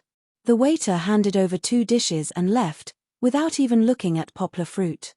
Of course, the waiter was a foreigner with blonde hair and blue eyes. He probably wouldn't recognize Poplar Fruit even if he saw him. The menu was labeled in both Italian and Chinese. It was high-end and very down-to-earth, and would not be picked on by picky chauvinists. Poplar Fruit looked at it for a while. When he looked up, he found that Zheng Yujie was holding the menu, leaning against the comfortable back of the sofa, and sleeping with her eyes closed. Poplar Fruit sighed softly, called the waiter, ordered the menu, and said softly, "No wine. I still want a glass of Barolo. This, and this, is for her. This is for me. Serve the dishes slowly, it's okay." He spoke in Italian, without the slightest intention of showing off, but it still made the waiter feel a lot more comfortable. He looked at Zheng Yujie, nodded to Poplar Fruit, and didn't take the menu from Zheng Yujie's arms. He turned around and walked away. Poplar Fruit also leaned against the sofa, drinking water and looking at Zheng Yujie, but his mind was thinking about other things. After about half an hour, the waiter slowly served the dishes. At this time, the inevitable sound of tableware being touched made some noise, and Zheng Yujie slowly woke up. She pretended as if nothing had happened, wiped the crystal-clear saliva from the corner of her mouth, and asked calmly, "How long have I slept?" "Only half an hour. After dinner, I'll send you back to rest," Poplar Fruit said without hesitation. Zheng Yujie didn't stubbornly, and nodded obediently, and said from the depths of her throat, "Okay." During the meal, they almost didn't talk much, and just ate calmly. Those who didn't know would think that 2 strangers were sharing a table. But Zheng Yujie felt very happy to be able to look at Poplar Fruit's face while eating Western food. It was so romantic that her face, which had only drunk a glass of wine, blushed. After dinner, Poplar Fruit drove Zheng Yujie directly home, instead of going back to the company. Although she had a cleaner at home, she hadn't been back for nearly a month. Worried that it was unsafe, Poplar Fruit accompanied her up. "Sit with me for a while." Zheng Yujie pretended to be pitiful and pulled Poplar Fruit's hand. For her character, it was indeed a bit pretentious. But from her experience with Poplar Fruit, it might be a kind of true feelings after drinking. Poplar Fruit, however, was soft-hearted. After several negotiations, Poplar Fruit promised Zheng Yujie that he would sit on the side and wait for her to fall asleep before leaving. In the end, it was because of guilt. Poplar Fruit knew that he owed the girl in front of him too much. "She's not here today, can't you stay in my house for a little longer?" Zheng Yujie had already washed off, and was wearing pajamas, sitting on the bed, with her long legs dangling, gently swaying. "Sleep." Poplar Fruit pointed to the pillow and said. Zheng Yujie pursed her lips, flipped open the quilt and crawled under it. There was air conditioning, so she covered herself with the quilt, only revealing her pretty head. Her charming eyes looked at Poplar Fruit, and said, "I seem to be hungry again, can you make me a midnight snack?" "Sleep." Poplar Fruit rolled his eyes. She clearly ate so much just now, how could she be hungry again? This was an excuse. "I can't sleep, I want you to tell me a story like Kiki." Zheng Yujie closed her eyes, then opened them again. "Sleep." Poplar Fruit was helpless. "This bed is still very big, why don't you sit on it?" Zheng Yujie stretched out half of her jade white arm, and hooked her finger at Poplar Fruit. "Sleep." Chapter 1404. The camera should be focused on Fong Beibei and Kiki, who were recording the show in Shijiang. They arrived at Shijiang. The next day, they got on the production team's car with the other 4 pairs of fathers and sons and headed to Jianxia village. Of course, it was worth mentioning that Nina came again. Nuoyi had a high fever before the show's recording and couldn't come with his father, so his sister came in place of his brother. In this way, there were 2 more golden flowers in the show. In the show, Kiki's previous experience of being kidnapped was only briefly mentioned in voiceover. The other fathers also didn't talk about this issue, mainly because they were worried that the terrible memory would stimulate Kiki. But Kiki didn't care. She didn't have any trauma. But when she was in the car, her mood wasn't high. When she got out of the car, she kept holding Fong Beibei's hand, unlike her other friends who were lively and lively. Her melancholy expression made one's heart ache. "I miss Daddy," the village chief asked. Kiki looked at the village chief with sad eyes and said. Fong Beibei put her hands on Kiki's shoulders, squatted down, and said in Kiki's ear, "Look at this camera. Daddy is looking at you. You have to be happy. Daddy will be happy when he sees you. Then, he will recover faster, right?" Kiki nodded sensibly. Although they had already met the day before and Liu Yi and the others had also gotten to know Fang Beibei in Beijing, in front of the camera, everyone still pretended that this was the first time they had met and gave Fang Beibei a warm welcome. It was obvious that Fong Beibei was still a little nervous as it was her first time facing so many cameras. But everyone gave her a lot of tolerance and helped Fong Beibei blend in. Of course, as the recording slowly progressed, Fong Beibei quickly got used to the rhythm of the reality show. Don't forget, Fong Beibei is a fan of variety shows. Poplar Fruit was dragged to watch many shows by her. It could be said that Fong Beibei was even more familiar with the context of these variety shows than Poplar Fruit. Her previous experience in the student union and the relief station had also unknowingly allowed Fong Beibei to develop a natural temperament for dealing with big situations. However, the recording this time seemed to be more difficult than the previous 4 trip. This was because the production team had organized a military training with the revolutionary base. The adults and children separated. It was fine for the adults, as those who had gone to school had basically been exposed to military training, but the 5 little ones, including Kang, did not know anything about standing at attention, standing in formation, and marching in unison. After changing into the military uniform, Fong Beibei looked valiant and formidable. She was soft and weak in front of Poplar Fruit, but now she had become a strong woman. Just as she said with a smile at the beginning, "Today, I am a man." Fong Beibei stood tall and straight in a military posture, working hard to complete every action that the instructor asked of her. Of course, she kept thinking about the responsibility of taking care of Kiki, so she turned her head to glance at the children from time to time. This caused her to be reprimanded by the instructor several times. In the middle, the female instructor suddenly said, "Kiki, why are you crying?" Fong Beibei suddenly felt uneasy and turned her head. The instructor called her a few times, but she did not come back to her senses. No matter how anxious she was and how much she wanted to rush to Kiki's side to see what was happening, this was military training, and there were strict rules. Fong Beibei could not do anything about it. In reality, Kiki did not cry that much. She only cried because she did not perform well in one round and did not receive a red pentagram, so she felt wronged and her eyes turned red. Seeing this scene, the audience felt that it was a little strange because Kiki did not care so much about the results of the competition in the past. The little girl was worried that her father would get hurt and even worried that her father would not participate in the competition. No one knew that Chichi's strong desire to win was actually because she wanted to perform well so that her father would be happy when he saw her. When she received the red pentagram for the first time, Kiki's unhappy little face bloomed into a bright smile.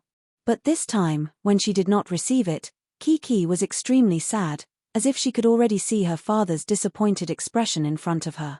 The little girl's inner world was very complicated. But in the end, Kiki did not cry out loud. The little girl pursed her little mouth and tried hard to control her hands and feet so that she would not move unconsciously. She also tried hard to walk in step with the instructor. Although under the camera, Kiki's performance was very nervous and cute, making everyone laugh, no one knew that Kiki had put in a lot of effort. Looking at the little girl's stiff hands and feet, it was clear that Kiki valued this competition very much.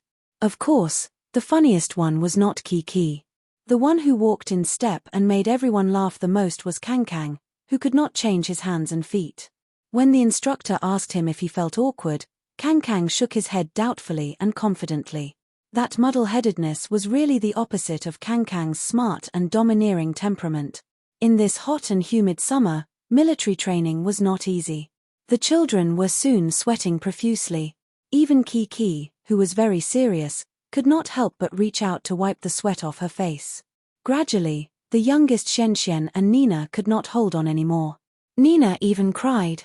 Under the guidance of the assistant sister, they went to the room next door to rest. But Kiki and the two big brothers were still trying hard to hold on.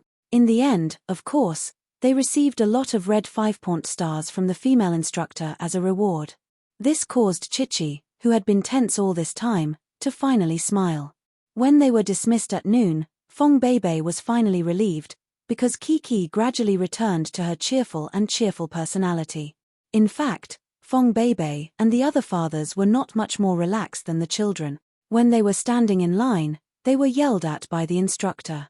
When they were doing the human bridge push-ups, they fell and became dizzy. Although the human bridge push-ups were very difficult and required 5 people to cooperate well, and the responsibility was shared equally, Fong Beibei felt very embarrassed. Because she did not need to bear the weight, but after she bent down, it was difficult for her to support herself. She felt that she was dragging the whole team down. If it was Uncle who came, he would be the key pillar of the team, right? Unlike me. Fong Beibei blamed herself in her heart, which also made her more energetic. Together with the team, they worked together to complete the push-ups. After half a day, Fong Beibei felt very tired. Although she used to train with poplar fruit, she was a girl after all. How could she really compare with these big and burly men? However, even when it was time to rest at noon, Fong Beibei still had to take care of Kiki for lunch and help Liuyi take care of the quiet Nina. Even at noon, she could not rest peacefully. She was worried, so she sneaked over to the window to see if Kiki was sleeping obediently. Fang Beibei didn't pay attention to these little details, but the camera recorded them all. Through the television, all the audience began to really understand this stepmother who had once caused a lot of discussion. Many people sighed with emotion, only 22 years old. It's really not easy. Chapter 1405. In fact, Fang Beibei's worries had already gradually dissipated, and Chichi had also gradually found her own smile among this group of happy-go-lucky companions. At noon, she and Nina were pulled to the chairs by brother Kangkang. The 3 of them sat in a row and watched Xian and Da Jun's martial arts performance. Of course, it was mainly Xian who was jumping around. He was the kind of person who was usually shy, but in front of others, he was crazy. Being surrounded by his friends made Xian very excited. Just like Queen Cai's dance song, spin, jump, I close my eyes. Xian spun and kicked. He couldn't stop playing. There were many mistakes in his movements, but his friends were watching with great interest and cheering non-stop. Kiki's interest was piqued by Xian. The little girl giggled and ran up to brother Da Jun, who had become a pure spectator, and pulled him down. It's my turn, it's my turn. Kiki was like a dove taking over the magpie's nest. She directly occupied the stage and performed her kicks like Xian. Unlike little chubby Xian's clumsiness, Kiki's kicks lacked the joy of laughter, but the little girl's white and tender long legs moved gracefully and fluidly. It was pleasing to the eyes, and it was equally exciting in the eyes of the audience. At noon, the adults couldn't help but feel tired and went to rest. However, this group of children who were no longer controlled by the adults were all like wild horses. They played around for the entire afternoon and still looked very energetic. They would probably all yawn at night. In the afternoon, everyone was ready to go again. However, the military training in the morning was not repeated. The event in the afternoon was called beach landing. Although it was called beach landing, it was actually using bamboo rafts to play drifting. The stream was very shallow and not very urgent. However, for the adults, this was not a small challenge. After all, no matter how shallow the stream was, the depth of the stream was not even past the adults' stomachs. If the children who were only a meter long fell in, they would definitely disappear with a plop. Of course, the production team was also prepared. The children and adults all wore thick life jackets. Then, there was a lifeguard on each bamboo raft. There were also several lifeguards on the bamboo raft. With such a setup, there shouldn't be any major problems in this 1-meter deep creek. Kang and Nina were in one team, Kiki and Dajuan were in the other team, while Xian and his father were in the other team. When the children got on the bamboo raft, their reactions were also very different. Nina cried out in fear and only calmed down in Liu Yi's arms. Kiki and Dajuan, on the other hand, were surprisingly excited. Kiki was sitting on top of it. She was shrieking because of the shaking, and at the same time, she was smacking the water with her small white hands. She was having a lot of fun. However, Fong Beibei was under a lot of pressure. She had to cooperate with Lin Yongjian at the front of the bamboo raft to start moving. At the same time, she had to pay attention to Kiki, who was sitting in the middle of the bamboo raft. Protecting Kiki was her responsibility. The more dangerous the situation was, the more Fong Beibei didn't dare to be careless. If something happened to Kiki, how was she going to explain it to Poplar Fruit? But at the same time, she also had to shoulder the responsibility of working hard to complete the mission with her teammates. She was here to replace Poplar Fruit to record the show. Although she was a girl, she definitely couldn't drag her teammates down because of her gender. However, the journey was full of twists and turns. At the beginning, there was a small accident where the bamboo raft bumped into the back. When they were in the middle, the helmsman in front, Lin Yongjian, accidentally drove the bamboo raft to the high ground in the middle of the creek and ran aground. "It's okay. Sister-in-law, you don't have to move. I'll do it." Lin Yongjian took care of the woman and jumped down without hesitation. He tried his best to push in front. But he couldn't push it. Before Fong Beibei came, Lin Yongjian was definitely the weakest out of the 5 fathers. After all, he was an old man and wasn't as strong as a young man in his 20s or 30s. Lin Yongjian was a little anxious. He raised his head and turned to look for the staff on the bamboo raft to ask for their help. However, Fong Beibei was standing on the bamboo raft and felt very guilty. She felt that she was dragging Lin Yongjian down. If it was Poplar Fruit on the bamboo raft, not to mention whether Poplar Fruit could move the bamboo raft alone, at least the two of them could work together. They wouldn't have to stand on the bamboo raft like her and watch foolishly. "Teacher Lin, you can do it." Kiki and Dajuan were cheering for Lin Yongjian together. Of course, the two children didn't understand the hardships of the adults at all. They just felt that it was very interesting. Fong Beibei gritted her teeth and moved gently. She first put one foot down and then let go of the other foot. The weight on the bamboo raft was lifted and she also went into the water. "Aya, sister-in-law, why did you come down? You're getting your clothes wet." Lin Yongjian felt that the bamboo raft in his hand was strange. He raised his head and saw that half of Fong Beibei's body was soaked in the water. He shouted in annoyance. Lin Yongjian was a very male chauvinistic man. He was born in a difficult and chaotic era.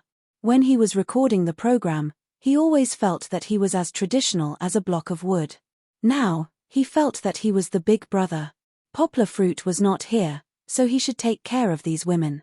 Just like Guan Gong, after losing contact with Liu Bei, he rushed thousands of miles to protect his sister-in-law.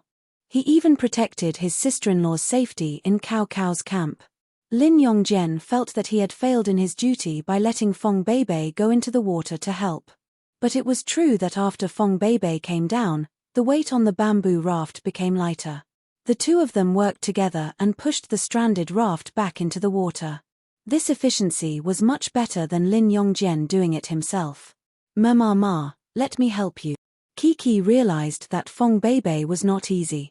The young lady sensibly pulled Fong Beibei's hand and helped her climb onto the bamboo raft. She even used the part of her clothes that was still dry to help Fong Beibei wipe the traces of water from the stream or sweat on her face. "Thank you, Kiki." Fang Beibei was actually quite tired.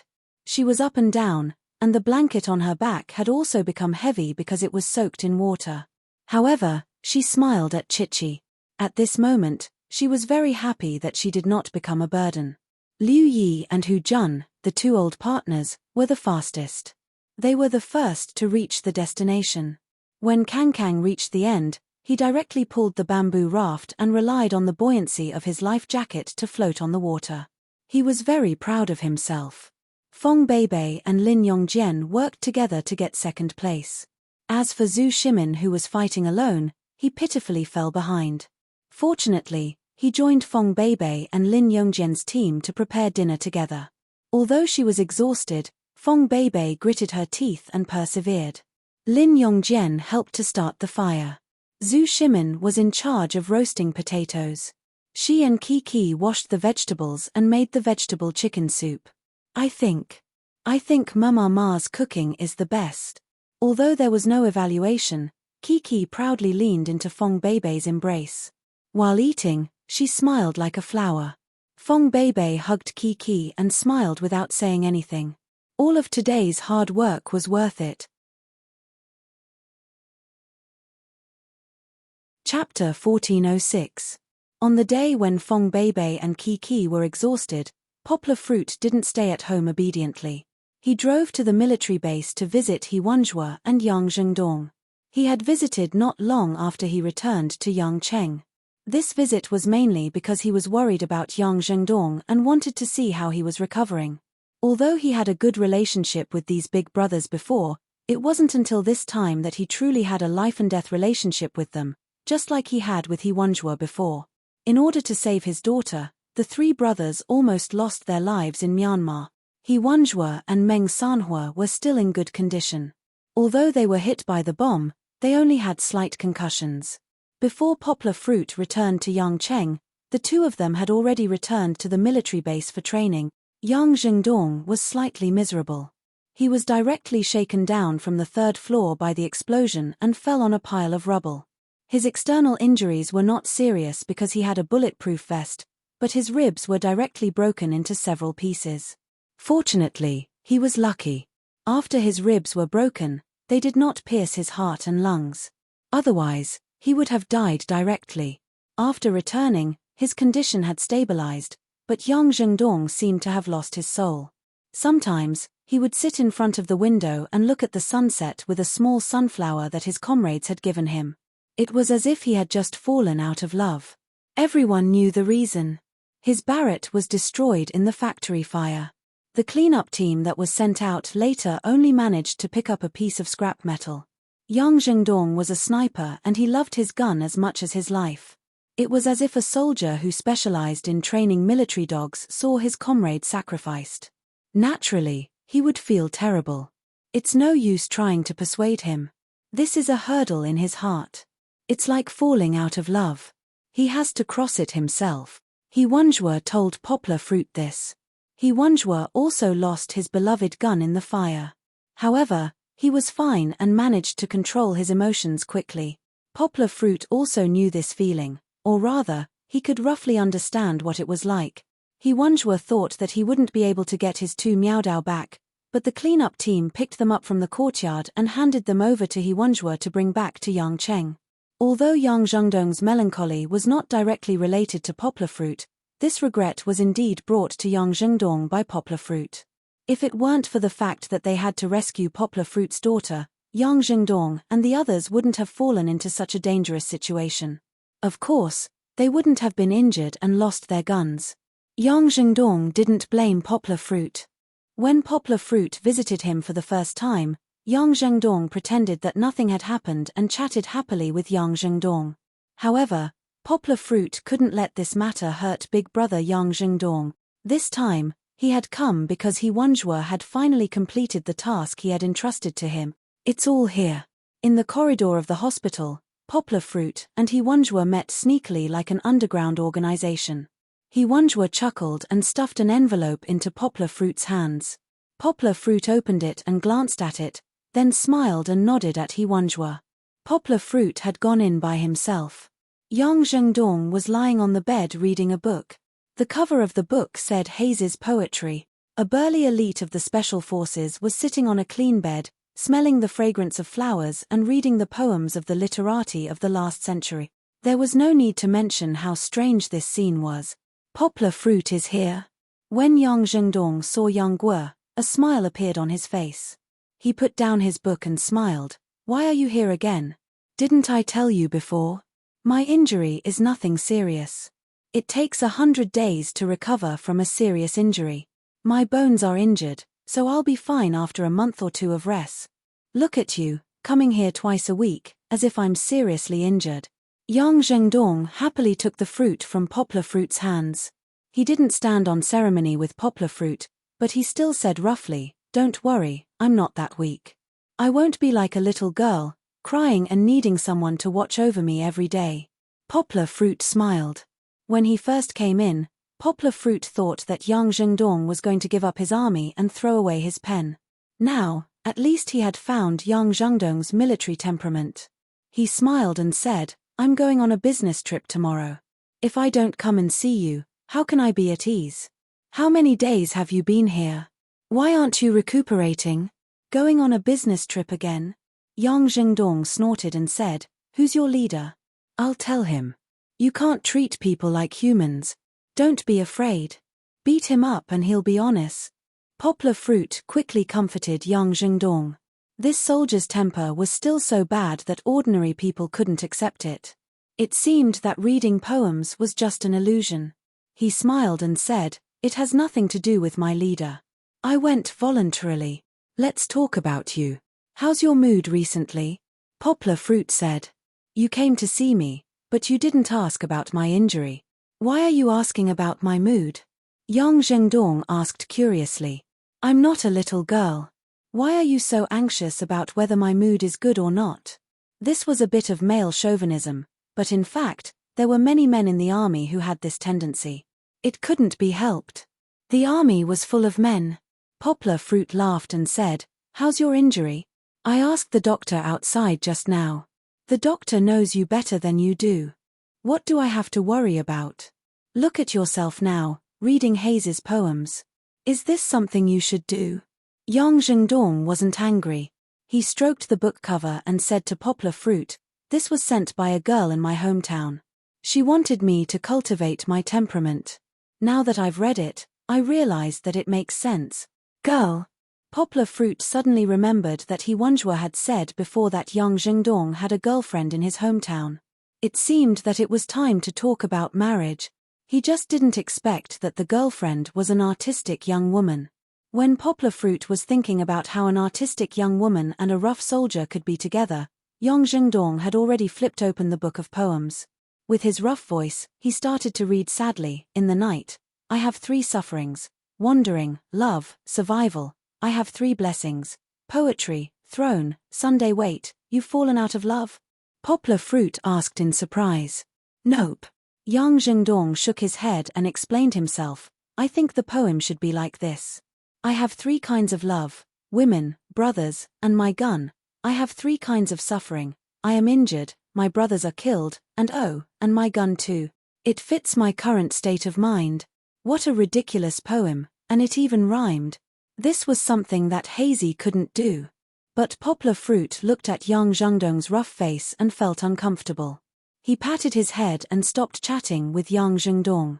An envelope was thrown in front of his chest. The strength was very good, and it just covered the book of poems. "What's this?" Yang Zhengdong curiously opened the envelope and took out a few photos. He shouted in surprise, "My gun, it's my Barrett." Yang Zhengdong's gloomy temperament was instantly swept away. He sat up in surprise and wasn't afraid of pulling his ribs. He shouted and looked at Poplar Fruit. "Look." Poplar Fruit laughed. "In my cupboard. In my cupboard." Yang Zhengdong looked at Poplar Fruit in surprise and said, "Poplar Fruit, quick, give me a slap. I'm not dreaming, right?" Poplar Fruit laughed and said, "You're still injured, I don't dare to hit you. But I can responsibly tell you that you didn't see it wrong. That's not right.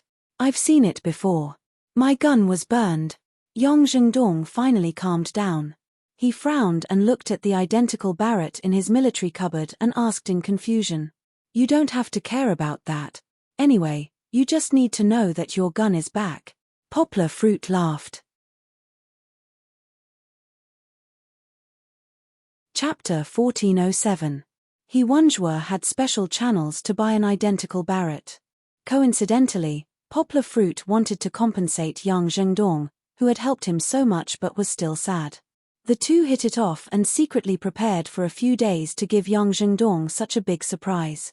This made Yang Zhengdong, who had read Hayes's poetry collection and cultivated a hipster for a few days, instantly rise up. He held the photo and almost ran around the hospital barefoot. His serious rib injury seemed to have healed all of a sudden. Of course, Yang Zhengdong still needed to continue recuperating. However, after his spirit recovered, Yang Zhengdong no longer had that kind of melancholy of the setting sun. Instead, he radiated a fiery vitality from his bones to the outside. She believed that he would recover even faster, right? After Poplar Fruit saw that Yang Zhengdong was better, he felt relieved and went home. He had to pack his luggage and wake up early the next morning to let Song Jiwen send him to the airport. Oh right, Song Jiwen, this guy, had to be taught a lesson recently. This guy, after having a wife and a child, became lazy. He got off work on time and went home on time every day, no longer going to any entertainment venues. Moreover, after he was seriously injured, he only came to see him 3 or 4 times, actually quite a few times. And every time he visited, he only said a few words about his injury. He kept talking about his son all the time. He was more like a child slave than him. After returning to the old revolutionary area in Zhejiang, it was finally time for the new recruits to rest after working hard for the whole day. But before that, there was a summary meeting. The village chief and the instructor started to calculate the results of the adults and children. Of course, the results referred to the number of red stars they obtained in a day. In the children's group, Kiki did not disappoint. Through her hard work, she obtained the most red stars. Her reward was a big red army kettle. The kettle was not pretty, but the little girl held it tightly in her arms, her face full of joy. Show this to Papa, he will be very happy, Kiki thought. Poplar Fruit was more than happy. He had brought this kettle with him to school. It was filled with hot water. When he taught the students, regardless of whether they were thirsty or not, he would take it out and drink it. He was so proud. Because it was his daughter's hard-earned prize and she gave it to her father. Of course, this was all in the future. Fong Beibei was not as outstanding as Kiki. After all, she was only a woman, but she worked very hard. Her results were not first or last, so she did not need to be punished. The ones to be punished were Lin Yongjian and Kang and Xianxian, who stood out to prevent Sister Nina from being punished. Kang and Xuanxuan's punishment was to stand guard at the door and prevent others from entering the house where they were stationed. As for Lin Yongjian, he had to run 30 laps around the courtyard. But the punishment was not painful. For Kang and Xianxian, during this process, they encountered many strange tests from the unscrupulous program team. For example, someone wanted to go to the toilet, or someone sent a chicken feather letter, a letter with a chicken feather stuck on it.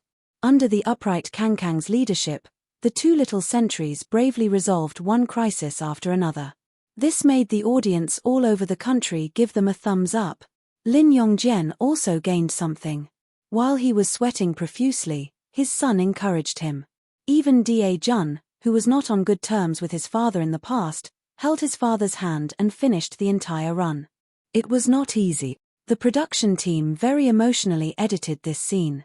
Seeing Lin Yongjian and Da Jun running round after round without complaining about the pain or tiredness, who knew how many viewers were moved by them? Interestingly, when Lin Yongjian was being interviewed later on, not only did he not feel pained by the punishment, he even had a happy smile on his face. He could not even close his mouth as he expressed his gratitude to the production team for providing him with this opportunity. It really made the distance between him and his father become very, very close at that moment. This was also the improvement of Da Jun and Lin Yongjian. Of course, in the courtyard, the story of Kiki and Fong Beibei was still playing out. Kiki was supposed to take care of Nina as the older sister. But because it was night time, even though Nina was very close to Kiki, she could not help but miss her father. Nina cried sadly, which aroused Shishi's longing for her father. The 2 little girls began to sob. This kind of emotion infected each other, and the more they cried, the sadder they became. Luckily, Liu Yi and the other fathers were just next door. Fong Beibei also quickly ran over from her small room. In order not to let my daughters affect each other, Liu Yi brought Nina to the children's big room to comfort them, while Fong Beibei brought Kiki to the small room to comfort her. In the past, at the earthen building in Minute Province, the audience had seen the scene of Kiki being comforted by Fong Beibei. But that was just from hearing. Now, the audience could finally see with their own eyes how Fong Beibei comforted Kiki, who missed her father, as a mother. I know you miss your father very much, but he really can't come this time. He still needs to recuperate. When he's better, he can accompany you to participate in the program. Although she was a stepmother, Fong Beibei was really not worse than a real mother. She had a good grasp of Kiki's way of thinking. Fong Beibei gently covered Kiki's face with her palm, wiping away the tears on the little girl's face. We still have to call our father later. We can't cry. We can't let our father hear about it and worry about us at home, right? Kiki had stopped crying. She nodded and listened to Fong Beibei attentively. The camera gave Kiki a close-up. The little girl's face was white and red, and she was so beautiful that it made people want to take pity on her. Seeing that Kiki had stopped crying, Fong Beibei smiled and said, "Oh right, I think I saw you sleeping with the boys at noon." She was talking about when they were fooling around at noon. Xian, Dajuan, and Kiki's 3 best friends slept together. Kiki even decided to sleep in the middle. Fong Beibei's role seemed to have changed from a mother to a caring big sister.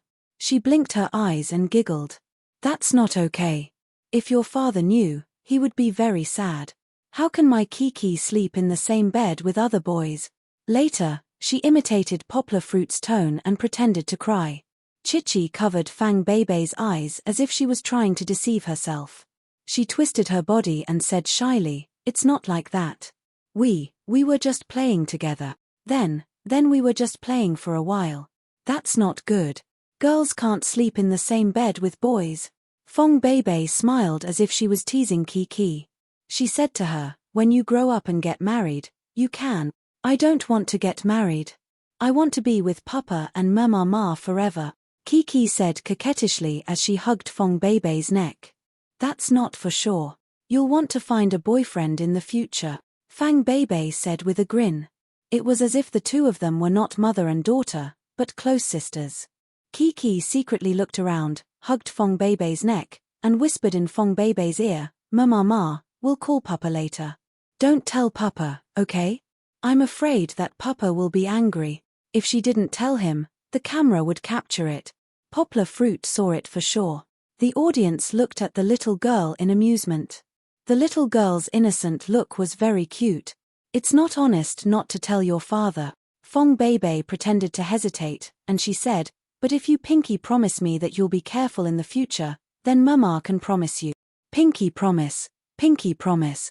The little girl happily pinky with Fong Beibei. There wasn't a trace of sadness on her face now. Fong Beibei was even more skilled than Poplar Fruit at hiding education in chatting and joking. Don't forget, when Poplar Fruit went to work, Kiki would follow Fong Beibei most of the time. Chapter 1408. On the second day of the program's recording, the children and adults were brought to a large open space by the village chief. First, they were tricked into bragging, then they were told that their wives had arrived.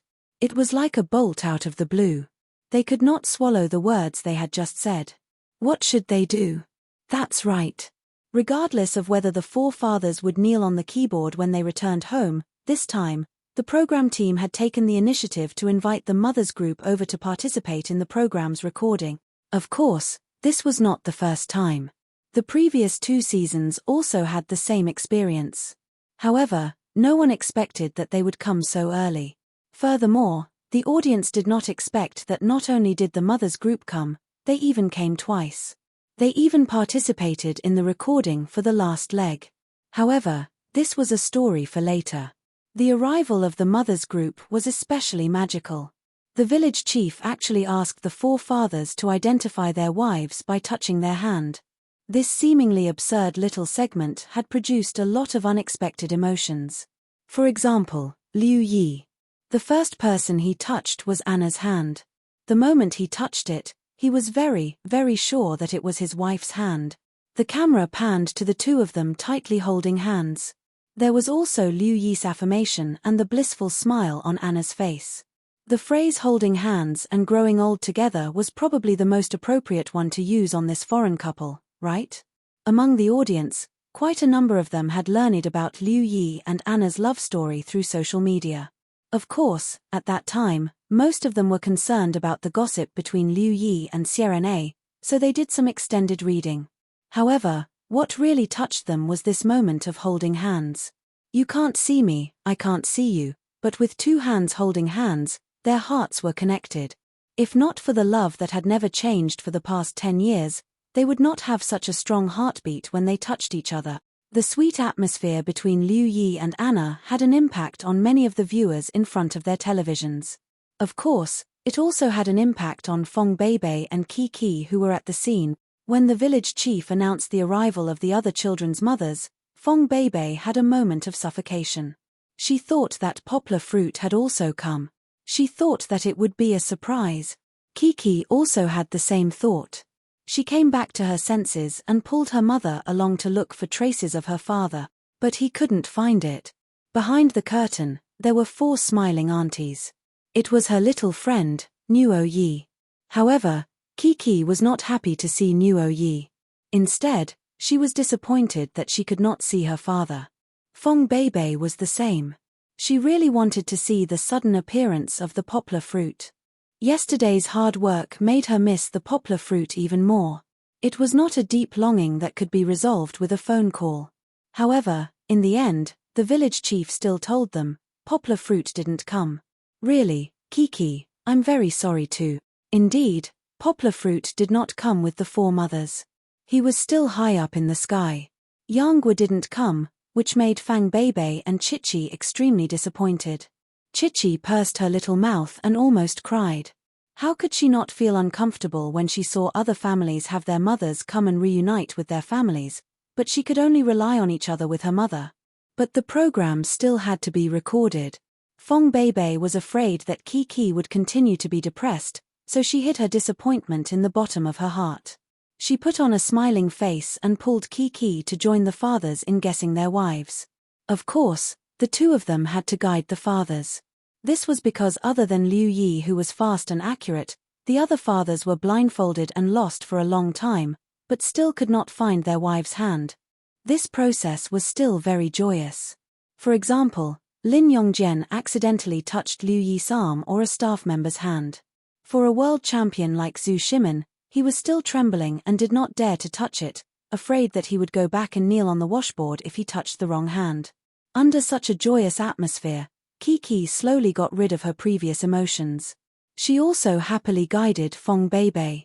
After the wife recognition segment was over, it was finally time to choose a house. Yesterday, it was a shared bed, so for the first time, the fathers chose a house for the second day of the recording. And for the house selection segment, they once again added in a lovey-dovey princess carry game. The moment they heard the game's explanation, even the audience began to feel indignant for Fong Beibei. Motherfucker. So the genius goddess came to record the program just to take care of the children and then watch the 4 of you be lovey-dovey, right? These audience members, most of them were still single. Seeing them being lovey-dovey made their grievances explode. Look at Zhu Shimin. Every time he squatted down, he would be able to enjoy a kiss from his wife on the cheek. The damage was multiplied by 100. Then look at Liu Yi. After the competition ended, he immediately received a French kiss from Anna. The damage was multiplied by 100. The single dogs were about to cry from the abuse. Of course, Fong Beibei did not have it easy either. In order to compete for a house, she had to go behind the back of the assistant sister that Kiki had chosen, who was very good to the children, and compete with a group of lovey-dovey couples. In fact, Fong Beibei was not even older than the assistant sister. She could be said to be the youngest person present other than the children. However, Fong Beibei still gritted her teeth and persevered. She even cooperated with the cameraman from time to time to create scenes that made the audience laugh. Kiki. Fong Beibei finally completed the competition. She was panting as she pulled Kiki's hand and squatted on the ground. She did not even want to move. She said, "Luckily, your father didn't come. Otherwise, with his poor health, He wouldn't be able to compete. Carrying Fong Beibei and squatting down, a healthy poplar fruit would definitely not have a problem. However, his wound was still recovering. If he were to force himself to compete in such a competition, his wound would definitely reopen. Kiki sensibly used her sleeve to wipe the sweat off Fong Beibei's forehead. She obediently hugged Fong Beibei and said, "It's okay. I'll be with Mama." Fong Beibei smiled and said, "But Mama may not be able to win. Mama only finished 6, and then she had no strength. Maybe we'll have to live in a worse house. I'm not afraid. Papa and I have lived in a bad house before, but I'm not afraid." Kiki giggled and said, "If Mama is afraid, I can protect you." "Kiki, you're so good." Fong Beibei hugged the sensible Kiki and kissed her happily. Fortunately, although they were ranked last, Fong Beibei and Kiki were still the first to choose a house because of the modesty of the other 4 fathers. Then, Kiki did not even think about it and straightforwardly chose the first house. Even Fong Beibei did not expect that the first house was the best among the 5 houses. It was equivalent to the big house of an ancient official. "The house is very good. Really, it's better than I imagined. I thought that I would have to live in a thatched house with no walls with Kiki today." After sending off Kiki, who went to buy groceries, Fong Beibei came to her house and sighed with the camera. "However, it's a pity that there are too few people here. It's a little uneasy." In other words, there was one person missing. If Poplar Fruit was also here, it would be a family of 3. How nice would that be? Chapter 1409. After visiting her own room, Fong Beibei did not stay behind to rest. Instead, she walked straight out the door. She turned around and asked the cameraman, "Where's room 5 in Brother Hu Jun's house?" Very quickly, Fong Beibei found room 5 in Hu Jun's house. Hu Jun and his wife, Lu Fang, were sitting in their small and shabby room, chatting. The 2 of them were very calm and were not worried about their son's grocery shopping journey. They chatted casually. "Big sis Lu, Brother Hu." Fong Beibei peeked her head in and smiled as she pulled Lu Fang's hand and said, "Big sis Lu, why don't you come to our house for lunch?" "How can I accept that?" Lu Fang had not gotten used to the show's family's enthusiasm. She looked at the camera embarrassedly and smiled. "It's like this." Fong Beibei giggled and said, "Just now, when we were choosing a house, thanks to your modesty, Kiki and I were able to choose the best house. After that, I took a look. In the end, you chose the worst house that Kiki and I were supposed to live in. In comparison, the school that Liu Yi's family lived in, which was the place where they trained and rested yesterday, Zhu Shimin's family lived in room 4 by the fish pond, and Lin Yongjin's family lived in a small building. Even if it could not be compared to Fong Beibei and Kiki's house, it was still many times better than Hu Jun's family's simple house. I've seen it all. Your family's kitchen is very difficult to cook." Fong Beibei felt bad, so after looking at the house, she ran over to check on the condition of Hu Jun's house. The kitchen's heated brick bed was not far from the bed. The environment was indeed terrible, so, "Why don't you come to our house for lunch?" "Don't cook here. Our house is very big. It'll be more lively with more people. Is that okay?" Lu Fang was a little hesitant. She actually wanted to go. After all, this room was indeed terrible. If they really cooked, the room would be filled with the smell of oil and smoke. Then, they would not be able to stay there. Hu Jun didn't want to go, because with his male chauvinist character, he couldn't do something like troubling others. It's okay. Fong Beibei laughed. "Sister Lu, we can cook together. Kiki and Kang probably bought different ingredients. It's rare for you to come here, so let's cook a few more delicious dishes for the children." "All right then." With such a warm invitation, Hu Jun and Lu Fang agreed. Hu Jun said, "Then wait for a while. When Kang comes back, we'll take him with us." This was to prevent Kang from coming back and not being able to find him. At this moment, the children were still in the market buying the vegetables and meat that their parents had requested. Kang led Xian in one group, Kiki and Nuo Yi in another, and Da Jun in his own group. Being in the same group as Kiki was the happiest thing.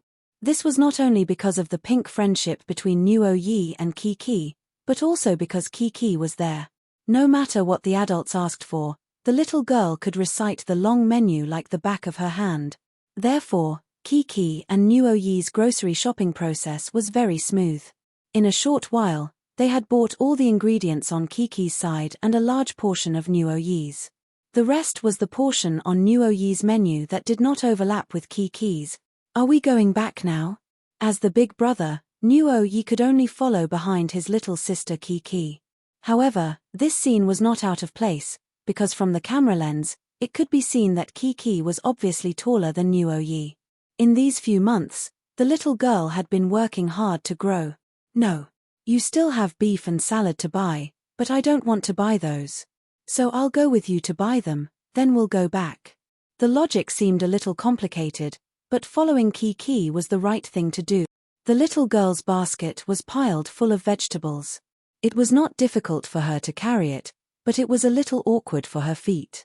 She might as well use her slender arms to lift the basket onto her shoulders. However, the moment he tilted his body to the side, the ostrich egg that the village chief had requested to be tied to his waist with a net slipped out mischievously and fell to the ground, shattering into a pile of yellow egg liquid. In an instant, the atmosphere became tense. Ah! The little girl subconsciously glanced at the ostrich egg that had fallen by her feet. She did not know what to do and lowered her hands. In her panic, she did not have the strength to carry the heavy basket. Nuoyi was also stunned. He stared blankly at the ostrich egg, not knowing what to say. Kiki's mind was in a mess. One moment, she thought that she had failed the mission. The next moment, she thought that a small ostrich that could have hatched had fallen to her death. The next moment, she thought that if she had been more careful, the ostrich egg would not have broken. After a while, her father's disappointed expression appeared in her mind, as if saying, "Kiki, why can't you protect an ostrich egg? How are you going to protect your father in the future?" Her thoughts were a mess of tangled twine, stuffed into Kiki's little brain. No matter how hard she tried, she could not unravel them. The little girl squatted down with trembling hands, not daring to touch it. Her pitiful little eyes looked at the ostrich egg that had broken into pieces, but it could no longer be restored. "Aya, it's dead." Nuoyi's unintentional words brought Kiki back to her senses. She finally understood that she had gotten into big trouble. Sob sob, sob sob. The little girl stood up, her hands frantically wiping her face, but even more teardrops formed a string and kept rolling down. Her pretty and fair face immediately became red and swollen from crying. That pitiful appearance made people unable to help but feel pity for her. Nuoyi seemed to have finally understood something. He did not say any more words, but sensibly came over. As he patted Kiki's back, he comforted her. "Don't cry. It's fine." This was not enough. Kiki continued crying. Perhaps he had learned Liu Yi's big move. Nuoyi embraced Kiki and pulled Kiki into his embrace. At this moment, many girls watching TV had Mary Sue plots. They looked at their male idol Nuoyi with starry eyes, wishing that they could be the girl in his embrace. There were also many boys who were watching this scene with their girlfriends. They were being ravaged by their girlfriends. Look at them. Look at them. But in reality, this was not enough. Kiki was feeling terrible because she had caused the death of a future ostrich. She was crying because of her father's disappointed eyes. This was not something that could be comforted by a little boy's embrace. It was not that it was useless, but Kiki paused for a moment. As she thought and thought, she began crying again. Those two streams of hot tears almost drowned the entire market. "Kiki." Far away, outside the crowd, Fong Beibei's voice came from Fong Beibei. It was like a ray of dawn. Chapter 14:10. Fong Beibei couldn't stay idle. After leaving Kangkang's house, she didn't go back to her own house. Anyway, it was meaningless to just sit there and be bored. So, she brought the photographer and excitedly went to find Kiki, who was going to buy groceries. The market wasn't too far away. It was only a few steps away. Before long, Fong Beibei arrived. From afar, Fong Beibei could distinguish Kiki's sad cries from the noise of the crowd. "Kiki! Kiki!" Fong Beibei was anxious. She parted the crowd and rushed over. Kiki also heard Fong Beibei's call. She turned around and saw the anxious Fong Beibei. The little girl broke free from Nuoyi's arm and plunged her head into Fong Beibei's embrace. Ma, sob sob. Kiki found someone to rely on. She became more and more sad, and tears quickly flowed out. What's wrong? What's wrong? Fong Beibei squatted down and let Kiki lean on her shoulder. Her soft left hand gently stroked Kiki's little head. She saw that Kiki was only crying and didn't seem to be hurt. Her anxious heart relaxed a little. Her egg fell. Nuoyi scratched his head and pointed at the egg beside him. He helped to explain. It's okay. Kiki, don't cry. Fong Beibei sighed in relief. She smiled and gently patted Kiki's back. Kiki pursed her little mouth and sobbed, but, my little ostrich is dead. It hasn't grown into a little ostrich yet. It's just an ostrich egg. Fong Beibei said gently. But it will become a little ostrich in the future. Kiki sobbed and said in a choked voice, I killed it. No, this is an ostrich egg. It's not for hatching young ostriches. Just like eggs, some eggs are for hatching chicks, but some are for cooking. Fong Beibei comforted her. Don't blame yourself too much. I'm afraid that Papa will scold me. Boo-hoo. After thinking through the ostrich matter, the kind-hearted Kiki paused and said sadly, Daddy won't scold you. Your father likes you so much. Fong Beibei comforted her. But I didn't complete the task. Papa will be very disappointed. It was only then that Chichi's logic gradually became clear. Her cries gradually stopped, and only soft sobs remained. Aya, what should we do? At the side, Nuoyi was a little impatient. Of course, he was not annoyed by Kiki, but he felt helpless and his temper was rising. You're crying now because you regret it, right? Fong Beibei held Kiki's little face and softly helped her analyze. You understand that you shouldn't be negligent, right? Kiki's big eyes were filled with tears, like snowflakes falling from a black gem. It was very lovely. She and Fong Beibei looked at each other and gently nodded. If there's a next time, when someone gives you a task, we have to always keep it in mind. We will never be negligent until the task is over, right? Am I right? Fang Beibei asked softly. I won't be negligent again. Kiki sniffed and said softly, I know I was wrong. Yes, our Kiki already knows her mistake, and I believe that if she encounters similar things in the future, she will definitely remember the lesson and remain careful and patient. Fong Beibei laughed. She spread out her hands and said, Kiki already knows her mistake and will change.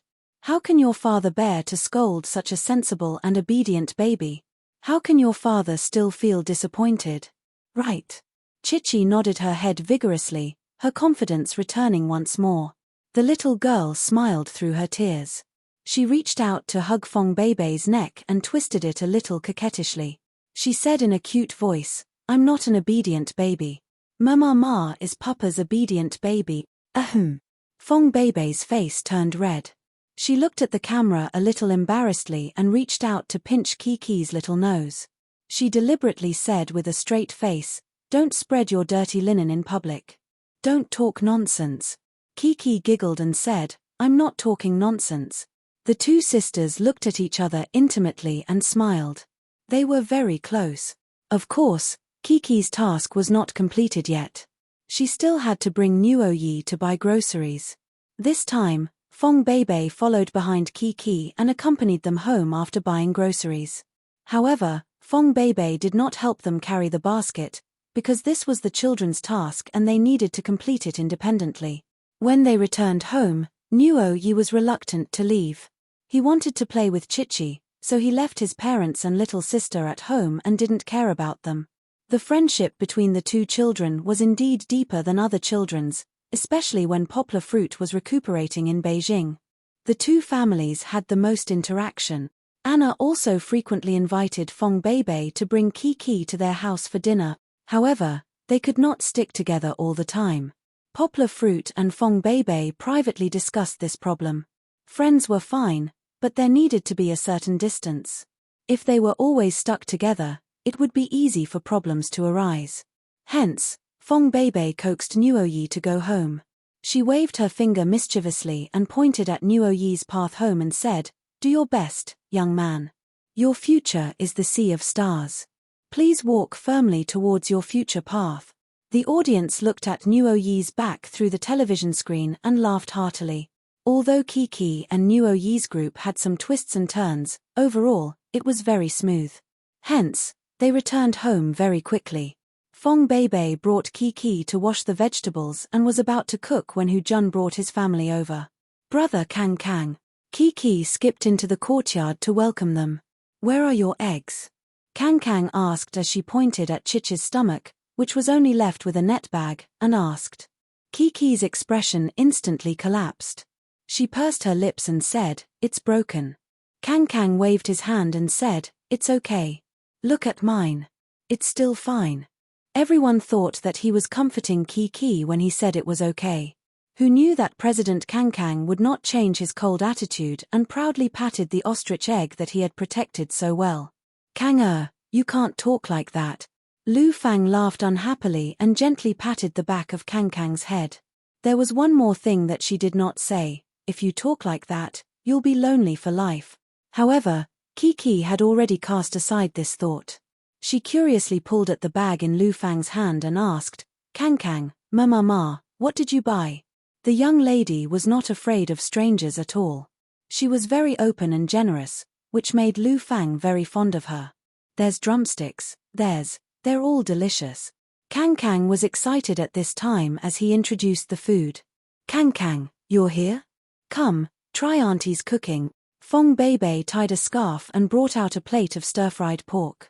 She was not as good as Poplar Fruit. The dishes she stir-fried were Cantonese. Once it was out of the pot, the aroma overflowed and immediately attracted the two little gluttonous worms. "I want to eat, I want to eat."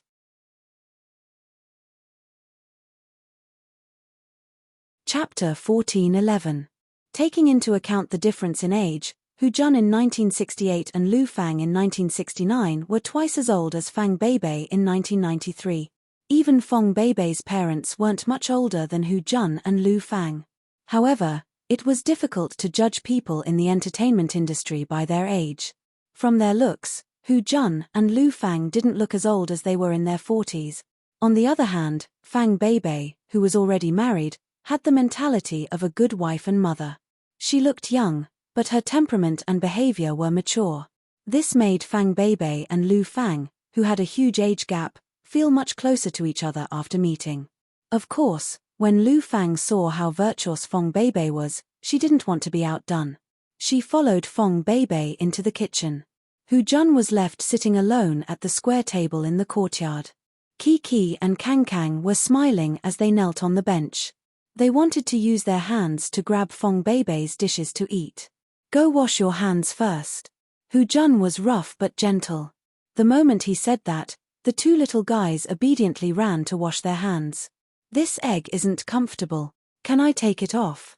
After washing her hands, Kang Kang leaned on the table, feeling a little awkward. There was an ostrich egg between her and the table. How could it be comfortable? "You can't take it off. What did the village chief say to you? Without permission, it's cheating." Hu Jun's words were a little harsh and intimidated the impatient Kang Kang. However, the effect was a little too much. Kang Kang pursed her lips unhappily and sat down on the bench a little gloomily. The enthusiasm from before had disappeared.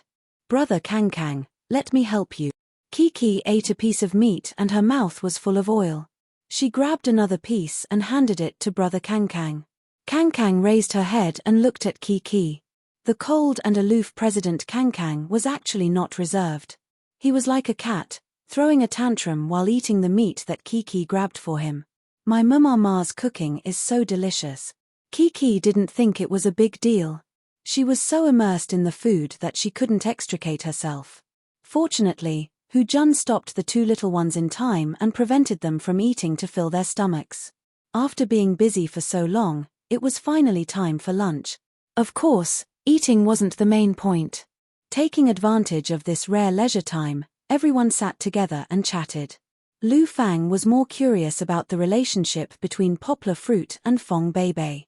This was also something that the entire country's audience was curious about. After all, after the incident, Fong Beibei and Poplar Fruit were already together. Fong Beibei thought about it and said with a smile, "Our situation is special. When I first met Poplar Fruit, I had just graduated from high school. Because I was recommended to Higoshiyama University, I came early to Higoshiyama University to play. At that time, when I first saw him, he was carrying a child in his arms." Fang Beibei recounted. That child is actually me." Chichi giggled as she pointed at her own face and laughed. "Everyone knew it was you." Yes, at that time, Kiki was only 2 months old. She was just a little one. Fong Beibei also laughed. Speaking of which, it was quite fate. Kiki liked me very much when she saw me. She let me hug her and even took the initiative to kiss me. Poplar Fruit said that Kiki was very clingy when she was young. Other than him, she wouldn't let anyone hug her. Fong Beibei smiled until her eyes turned into crescents. "I was the first. And I also stole Kiki's first kiss." Poplar Fruit still holds a grudge against me. Kiki shyly covered her eyes with her small arms, but Kang was fascinated by the story. Lu Fang felt as if he was listening to a beautiful love fairy tale. He asked enviously, "So you two started dating at that time?" No. Fong Beibei waved her hand and laughed. "At that time, neither of us had the intention to date. I was just curious and took 2 photos with Kiki.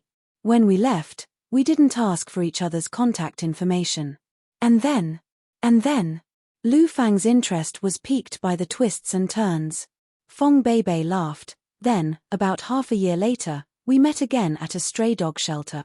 My roommate and I were volunteers there. Poplar Fruit was introduced to the shelter by someone and wanted to adopt a puppy. Gold." Kiki excitedly answered. "Yes, then they named the puppy Gold. Now at home, it's Kiki's good friend." Fong Beibei smiled sweetly. "Then this puppy became your red string." Hu Jun suddenly realized. "Indeed, because of Gold, I needed to visit Poplar Fruit's house. That's how we slowly got to know each other." Fong Beibei nodded and said without reservation, "But it was half a year later when we really started dating." Fong Beibei didn't want to talk about who was chasing who and how many twists and turns there were. She smiled and said, "After talking so much about the two of us, Brother Hu, you should also talk about your love story with Sister Lu Fang." "Hey, what's there to talk about? We're both old men and old women." It wasn't Hu Jun who said this, but the little Kang who was next to him. "This child." Hu Jun chuckled and patted his head. "Don't interrupt when adults are talking." But Kang did change the topic. Hu Jun and Lu Fang's love story was much less attractive than Poplar Fruit's and Kiki's. They didn't like to talk too much to the outside world. After all, they were still in the entertainment industry. It was good for them to hide it a little. Fong Beibei observed Kang's expression. She smiled and said to Kang, "Then tell me, what kind of girl do you like?" Fong Beibei didn't say that among the 4 boys in the program, she liked Kang the most. It wasn't because Kang was old and sensible, but because Kang and Poplar Fruit were both Scorpios. The two of them had similar personalities.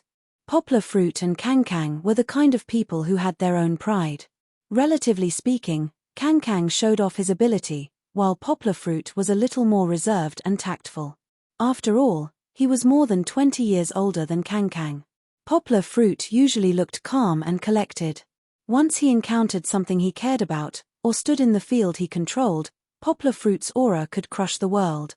Also, Yang Guo and Kang were very similar to each other in terms of loyalty and loyalty.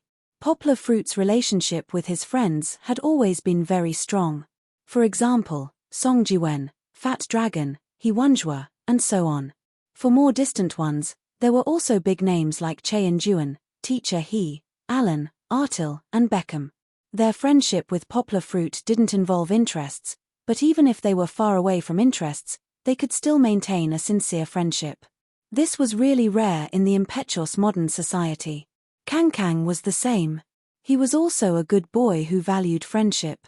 His friendship with Sister Pomegranate was obvious to the whole country. Many people didn't know that the assistant sister of the program group was also good friends with him. But after all, Kang was still a little boy. When he was asked by Fong Beibei, and when Kiki, who was eating next to him, looked over curiously, his face turned red.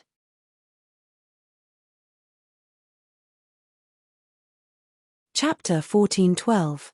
The leisurely afternoon was spent in laughter.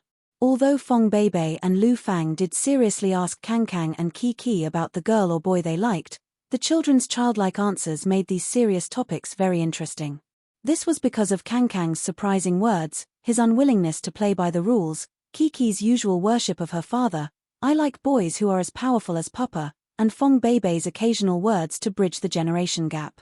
This made everyone start to understand this controversial stepmother from another angle. Not only did she have beauty and gentleness, but she also had the vigor of a young person.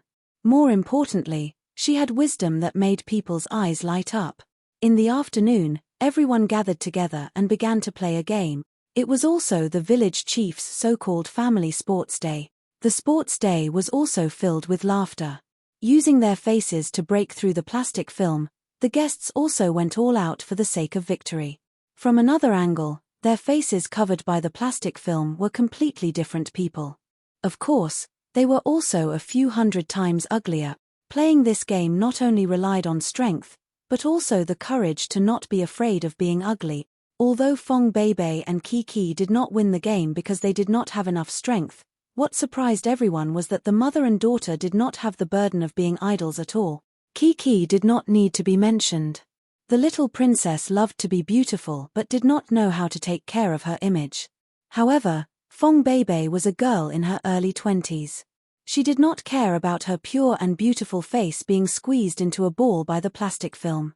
Seeing her pick up the wooden frame and put it over her head, not to mention the audience in front of the TV, even the few fathers present who were used to the show's torment secretly gave her a thumbs up. The second game was a traditional guessing game, but the rules were different.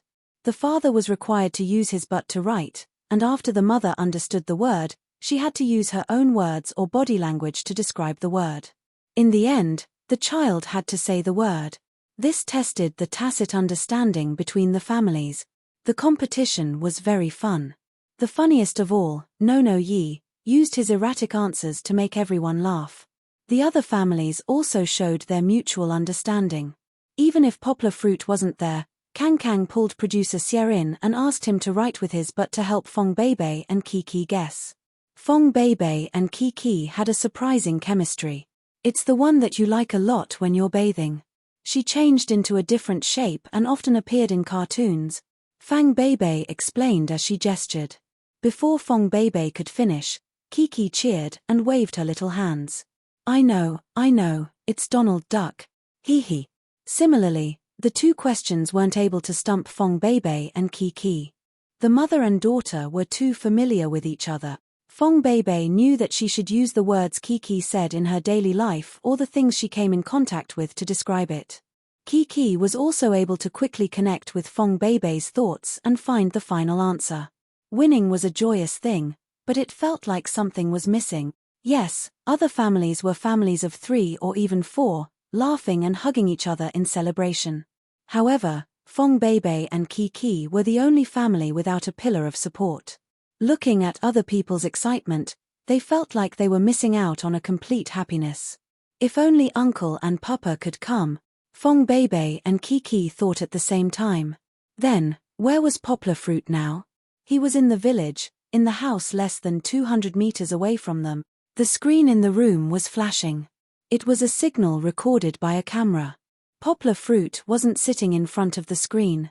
He stood by the window and looked at the open space not far away through the thick willow branches. The laughter of his daughter and wife lingered in his ears. The guests were all in the dark. Only a few people in the program group knew that Poplar Fruit had been secretly picked up by them. Yes, Poplar Fruit was their last big trick for this episode. However, after Poplar Fruit came, he became restless. He stood in front of the window and looked down. He couldn't help but say to the staff in charge of him, "Why don't you let me go down? I'm already here. What's the point of staying up here?" The staff smiled bitterly and said, "Teacher Yang, don't be impatient. It's not time for you to appear yet." "Then when should I appear?" Poplar Fruit rubbed his eyebrows helplessly and said, "Tomorrow?" He arrived very early. According to the original script, Poplar Fruit would appear in front of the children the next day, so now even a cameraman was not sent to follow him.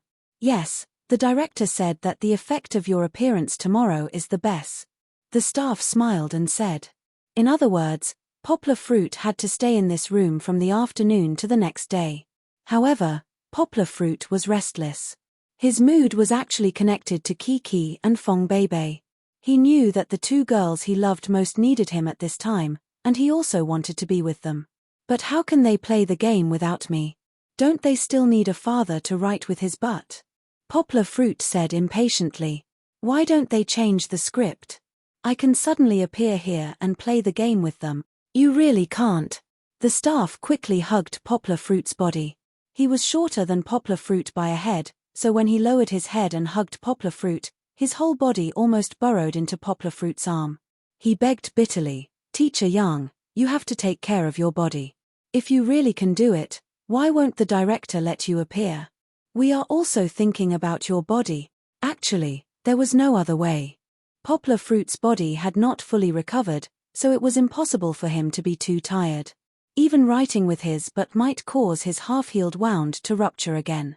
Even if Mango Station could really disregard the safety of the guest and force the guest to work like a cow or horse, they would not dare to go against the National Department. The Ministry of Foreign Affairs had clearly issued a letter some time ago. They could find Poplar Fruit to record the show, but if something happened to Poplar Fruit and he could not participate in the military parade next month, the relevant leaders of Mango Station would definitely not be able to bear the consequences. Under such circumstances, how could they dare to let Poplar Fruit take the risk? Sigh, okay. Poplar Fruit also understood this point. He did not want to make things difficult for a small staff member. With a sigh, Poplar Fruit sat down on the chair. Then I'll bear with it a little longer.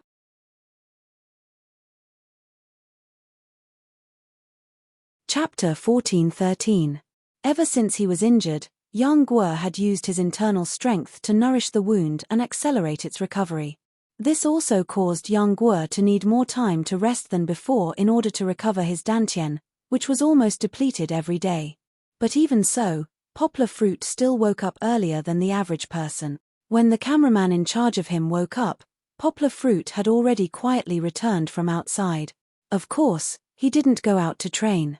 Instead, he took advantage of the fact that Fong Beibei and Kiki were still sleeping soundly to sneak into their big house and peek at his wife and daughter through the window. Fong Beibei and Kiki were sleeping under the mosquito net. Kiki had already kicked off the small quilt, but Fong Beibei seemed to have pulled the small quilt back and covered it on Kiki's stomach. The weather was very hot, but the night was still quite cool.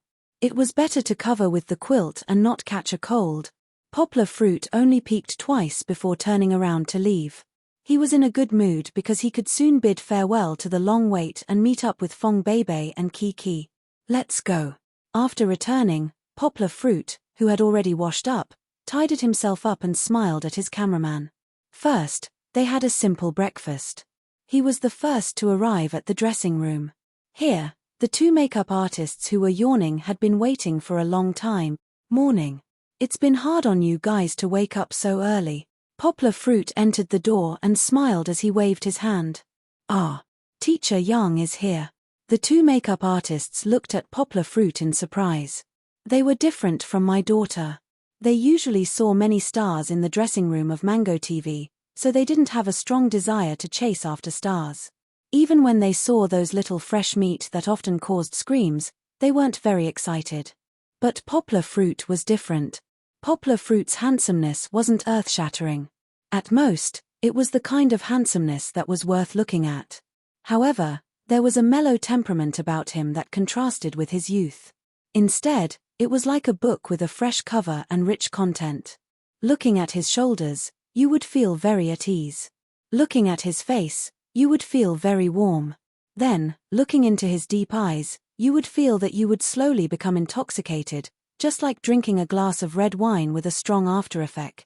Therefore, it was no wonder that these makeup artists who had seen countless people would become nervous when they saw Poplar Fruit.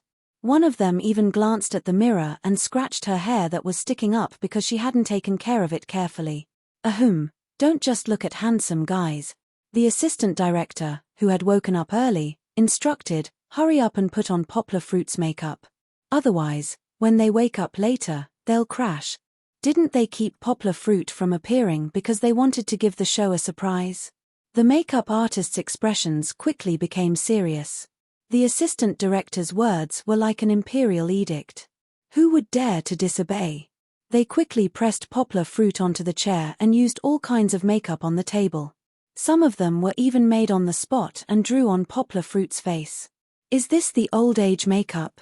Poplar Fruit asked curiously as he watched wrinkles gradually appear on his forehead under the makeup artist's Ma Liang brush. Previously, the production team had already communicated with Poplar Fruit. He knew what he was going to do, so he wasn't surprised. However, this magical look still made Poplar Fruit a little confused. In the past, he had seen other celebrities wearing old-age makeup on the internet. Some of them were directly photoshopped with computer algorithms. In front of the mirror, watching oneself grow old bit by bit was a wonderful feeling. Don't talk. After the makeup artist got into the mood, she couldn't care less about her love for Poplar Fruit. She scolded him and said, "Wait until the makeup is done." Talking caused the facial muscles to move, and it was easy to ruin the makeup that hadn't been fixed yet. Usually, they would dye Poplar Fruit's hair before putting on makeup. However, time was tight, and the two makeup artists didn't care too much. One of them was in charge of putting on makeup, while the other was in charge of dipping her hands in the white dye. Little by little, Poplar Fruit's black hair was dyed into a mix of green, white, and grey. He looked dozens of years older in an instant. Finally, after nearly half an hour, Poplar Fruit's old-age makeup was finally done. With white hair and a face full of wrinkles, Poplar Fruit looked like an old man in his 60s or 70s. Of course, the only thing that didn't change was his eyes, which were full of wisdom and energy.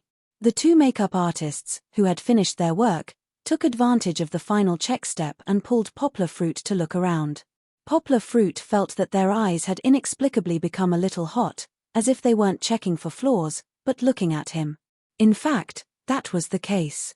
Poplar Fruit was led by the assistant director to an empty room with only 3 old-fashioned wooden armchairs. The two makeup artists couldn't help but get excited in the dressing room. Do you see? Do you see?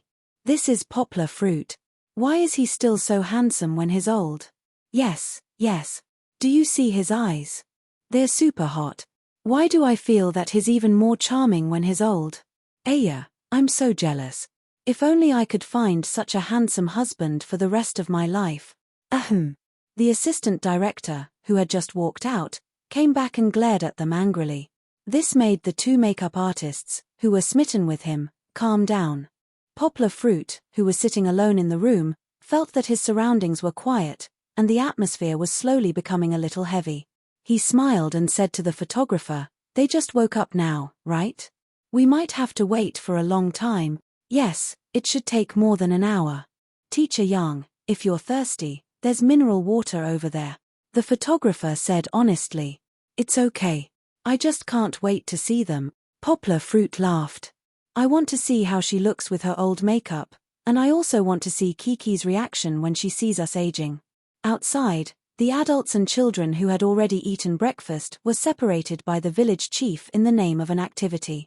The children were led by the assistant sister, while the adults were divided into 2 groups, male and female, and entered the dressing room to have their makeup done.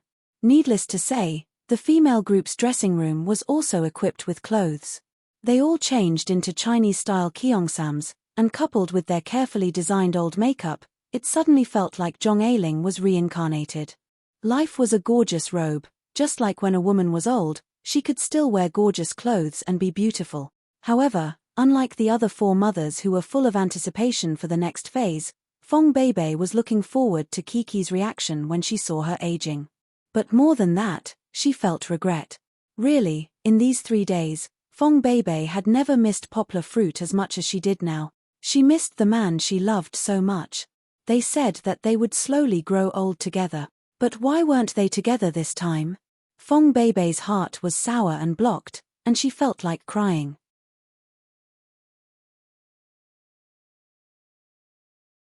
Chapter 14:14. With a trace of regret, Fong Beibei came to a house under the guidance of the photographer.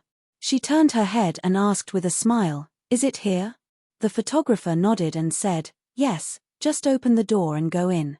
Fong Beibei gently put her hand on the iron ring of the door. The moment she used her strength, her heart suddenly pounded involuntarily. Before he had time to think, Fong Beibei had already opened the door. Creak, creak, creak. The old door groaned as the light from the outside slowly entered the house. As the door slowly opened, a figure sitting on an armchair gradually came into view. Oh! Fong Beibei didn't go in, but stood at the door in disbelief. She raised her hands and covered her mouth. Her beautiful eyes excitedly looked at the figure that slowly turned around. She was so excited that tears rolled in her eyes. Poplar Fruit turned around. Although he had waited for a long time and imagined countless scenes when they met, when he really saw Fong Beibei, whose hair was mostly white and whose face was imprinted with the traces of time, he couldn't help but be moved. "What's wrong? Can't you recognize me?" Poplar Fruit's nose was a little blocked, but his voice seemed to be more magnetic and seemed to have the thickness of time. He stood up, opened his arms, and said mischievously, "Surprise." Fong Beibei couldn't control her emotions at this time. She smiled shyly while tears bloomed in the corner of her eyes. She gently stepped over the threshold and affectionately threw herself into Poplar Fruit's arms. Fortunately, the old age makeup was more stable after it was set. Even if it was removed, it still needed a special makeup remover. Otherwise, it would be exposed by Fong Beibei's tears. "Did you miss me?" Poplar Fruit hugged Fong Beibei and asked softly. "Yes." Fang Beibei's voice was also soft. Compared to before, she had found someone to rely on. She didn't have to be as strong as a tomboy. The sense of dependence in her voice was very strong. "I didn't know you were here. I thought you weren't coming." The two sentences seemed to have the same meaning, but the latter sentence was filled with joy and happiness that seemed to jump from his heart to his voice. "Haha." Poplar Fruit gently laughed. He pulled Fong Beibei up and carefully looked at her. He said, "If I don't come to such an important event, I will regret it for a long time." Fong Beibei felt Poplar Fruit's burning gaze. She shyly touched her face and asked, "Do I look ugly now?" Now, except for Fang Beibei's eyes, which were still filled with the aura of youth, her entire body seemed to have crossed a time and space tunnel and entered the age of 40 or 50. Of course not. No matter if you're 20, 30, 40, 50, 60, or 10,000 years old, you will always be the most beautiful in my heart," Poplar Fruit said affectionately. This was not a show. From the love in Poplar Fruit's eyes, Fong Beibei felt like she was soaking in a honey pot. "Me too. You are also the most handsome in my heart." Fong Beibei sweetly smiled. She leaned on Poplar Fruit's arms and looked up at Poplar Fruit. Although Poplar Fruit was still very different from before and seemed to have become a little old man in his 60s, Fong Beibei still looked at Poplar Fruit with infatuation, just like when they were together under the moon. That deep and lingering love could be felt by the audience through the TV. Some were moved. Many couples, or many viewers who were looking forward to a beautiful love, seemed to be immersed in the sweet and warm atmosphere created by Poplar Fruit and Fong Beibei. There were also those who were sad. This loving scene caused thousands of critical hits to countless single people. Many people fiercely scrolled through Weibo and complained, "My HP bar is empty. It's like a knife directly stabbed into my heart." Compared to the emotional feelings in the other rooms, Poplar Fruit and Fong Beibei were indeed relatively less moving to tears. After all, they still lacked the real accumulation of time. Looking at the others, there was no need to talk about Hu Jun and Lu Fang, Lin Yongjian's family, and even Zhu Shimin and Ran Yingying. The two of them had been in love for 10 years. The days after their marriage were longer than the days that Poplar Fruit and Fong Beibei had known each other. Poplar Fruit and Fong Beibei had not even experienced the 7-year itch. Of course, it could not be said that their relationship had never encountered a crisis. In the past, they had quarreled to the point of almost breaking up. But overall, the relationship between Poplar Fruit and Fong Beibei was very strong. Even if there was a 7-year itch, it was probably just a small hurdle that they could easily cross. In comparison, Poplar Fruit and Fong Beibei's relationship was indeed very inexperienced. But this inexperience did not give the audience a feeling that they were not reliable. On the contrary, the academic temperament between the two of them, born from being in the ivory tower, just happened to make up for this gap. Poplar Fruit was low-key and steady, while Fong Beibei was lively and gentle. They were like a pair of jade pendants that were perfectly compatible. Just by gently putting them together, they could make an intoxicating sound. At this moment, looking at the white-haired couple who were still cuddling under the morning light, holding hands and gazing at each other, even the pickiest audience was willing to give their blessings. That's it. Live well for the rest of your life. There was only one exception. Time and space changed, and a person hugged a pillow in front of the TV, feeling dejected. Zheng Yujie had always been watching Poplar Fruit's show. Just like how she scrolled through Poplar Fruit's Weibo every day, regardless of whether Poplar Fruit was showing off his daughter or showing off his love. Since the show Where Are We Going? Dad started airing, Zheng Yujie had been watching it regardless of rain or shine. Others were watching the cute children and Kiki, but Zheng Yujie's gaze was always moving with Poplar Fruit. But only today's episode made Zheng Yujie, who had always been stubborn, cry her eyes out. This was not because she was moved, but because she was sad, heartbroken. The saddest thing in the world was not Romeo and Juliet dying together for love, but when Liang Shanbo heard that his beloved Zhu Yingtai was engaged to someone else, he felt like he was struck by lightning. Of course, Zheng Yujie felt that she was even more miserable. She fell in love with a man who might not be able to say love to her in this lifetime. She knew that Poplar Fruit had feelings for her, but Poplar Fruit had already promised another woman who he loved even more deeply to hold hands with for life. Zheng Yujie was still holding on to her fantasy. But the fantasy on the screen of Poplar Fruit and Fong Beibei was shattered. Zheng Yujie did not feel any hope. Yes, seeing them hugging each other and hearing their sweet words, Zheng Yujie felt that she really could not continue to be entangled with Poplar Fruit. This was a sadistic relationship that was destined to have no ending. But it seemed that she could no longer leave. Don't scold Xiao Han.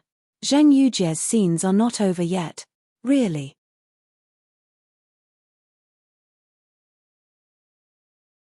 Chapter 14-15. Sitting there and chatting, Poplar Fruit and Fong Beibei actually discussed a little trick to deal with the upcoming Kiki. Under the guidance of the cameraman, Kiki staggered to the door. Before this, the little girl naively thought that she was playing the truth game with the village chief again. Pushing the door open, Kiki saw the back of a grey-haired figure just like Fong Beibei, but she saw two figures. Although it was just a figure, Kiki recognized it at once. It was too familiar. Papa. Mama. The first voice was a surprise, but the second voice was indeed because of the doubts in her heart gradually changed into anxiety. Is it Kiki? Poplar Fruit's old voice suddenly echoed in the house. It was hard for him to imitate so well. Perhaps even the best actor could do it. Yes. Kiki answered, but she felt that the man was very different from her father. How should she say it? It seemed that her father had become old. She hesitantly went in through the door, but stood by the door, not daring to go forward. Poplar Fruit gently turned around. She didn't know why he was so good at acting at this time. The trembling movement was like the movement of an old tree that had been withered for hundreds of years. There was no sound, but she could simulate the uncomfortable feeling of kaka in her ears. Come here, let Papa see Kiki. Yanghua raised her head. Her white eyebrows, wrinkles that were knitted together like Chichi's grandfather's, and her grey hair that alternated between black and white made Chichi feel all kinds of discomfort. But this was indeed Papa. Kiki's inner core overcame the fear on the surface. She slowly moved in front of her father, with a blank expression on her little face. Finally, the little girl held her father's hand. It was still as warm as before, but why did Papa become like this in just a few days? Fong Beibei also raised her head. She didn't say anything, because her voice couldn't be very old. If she spoke, she would be exposed, so Fong Beibei looked at Kiki with a deep and old gaze, as if she was looking at her carefully, as if she hadn't seen her for a long time. Papa, Mama, what happened to you? In the end, Kiki was still naive and cute. The first reaction in her little head was not whether or not her father and them were working together to put on an act. Papa came to see you and Mama, and then accidentally walked into a room with your Mama. Poplar Fruit pretended to be very strenuous and said, "This room, a very magical. 1 minute outside is equivalent to a year inside. Your Mama and I were trapped here for more than 30 years, and then we became so old." Ah! Kiki believed that it was true. She grabbed her father's hand and couldn't help but use more strength. "Papa and Mama haven't seen Kiki for decades. I miss you so much." Poplar Fruit used his other big hand to gently cover his daughter's hands and patted them gently. He blinked his eyes and made a sad expression, but he couldn't shed a tear. It seemed that his acting skills were still a little lacking compared to the movie Emperor. Kiki's little heart was touched by her father's sad words. She pitifully hugged her father's hand and asked in a trembling voice, "Papa, will you die?" "Maybe, Papa is old." Poplar Fruit seemed to have learned from Liu Yi that he wouldn't stop until he made his daughter cry. His words became the fuse that ignited Kiki's emotional outburst. "Woo-woo, I don't want Papa to die. I don't want to. Kiki's thoughts were already in a mess. Just like when Poplar Fruit saved her in the factory, her control was far weaker than her father's.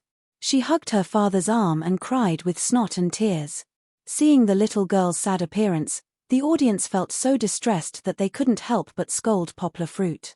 "Can't you speak properly?" Poplar Fruit secretly laughed and said, "Don't be so sad, your Papa is still fine. In the future, when he's old, he might get sick and die, but you don't have to cry, because life, old age, sickness, and death, this is our life."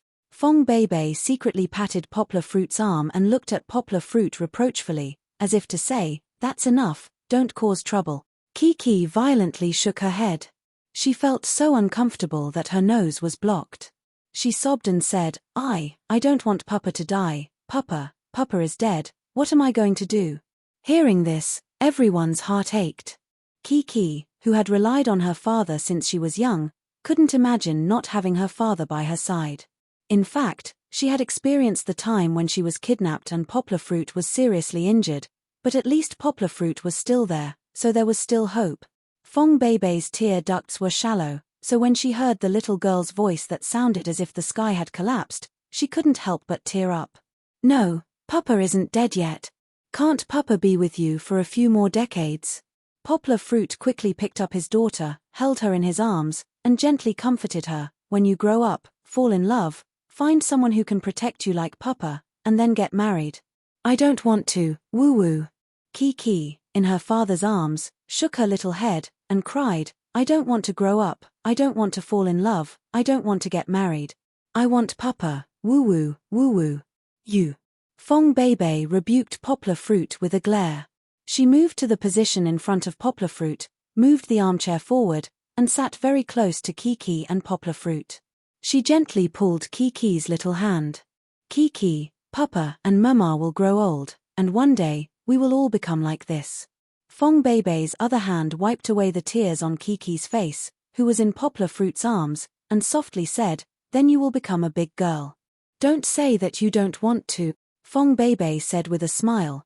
"Papa and I are very happy to see you grow up day by day.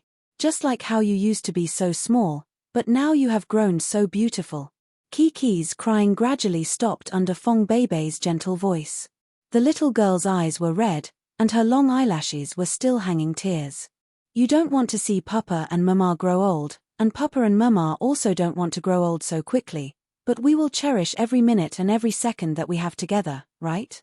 Fong Beibei said with a smile, "As long as we are together, our lives will be complete and happy. But Papa is getting old, and Mama is also getting old. I understand the reason." Kiki sniffed, and her voice was heard softly, "I haven't grown up yet, and I can't take care of you." At this moment, Kiki's thinking was very different from before, but her sincere words were better than any words of love. No matter how stone-hearted the audience was, they would melt into a bowl of warm tea. Moved, Poplar Fruit and Fong Beibei's eyes, and also filled the entire lens, and the entire TV screen. You're tuning in to the Dreamy Chapters YouTube channel. We're so grateful for your support, and don't forget to subscribe to join us on this incredible journey through captivating stories. Your generosity through donations truly makes a world of difference, as it's the primary source of revenue that allows me to expand and enhance this channel for you. Thank you from the bottom of my heart for being a part of this adventure.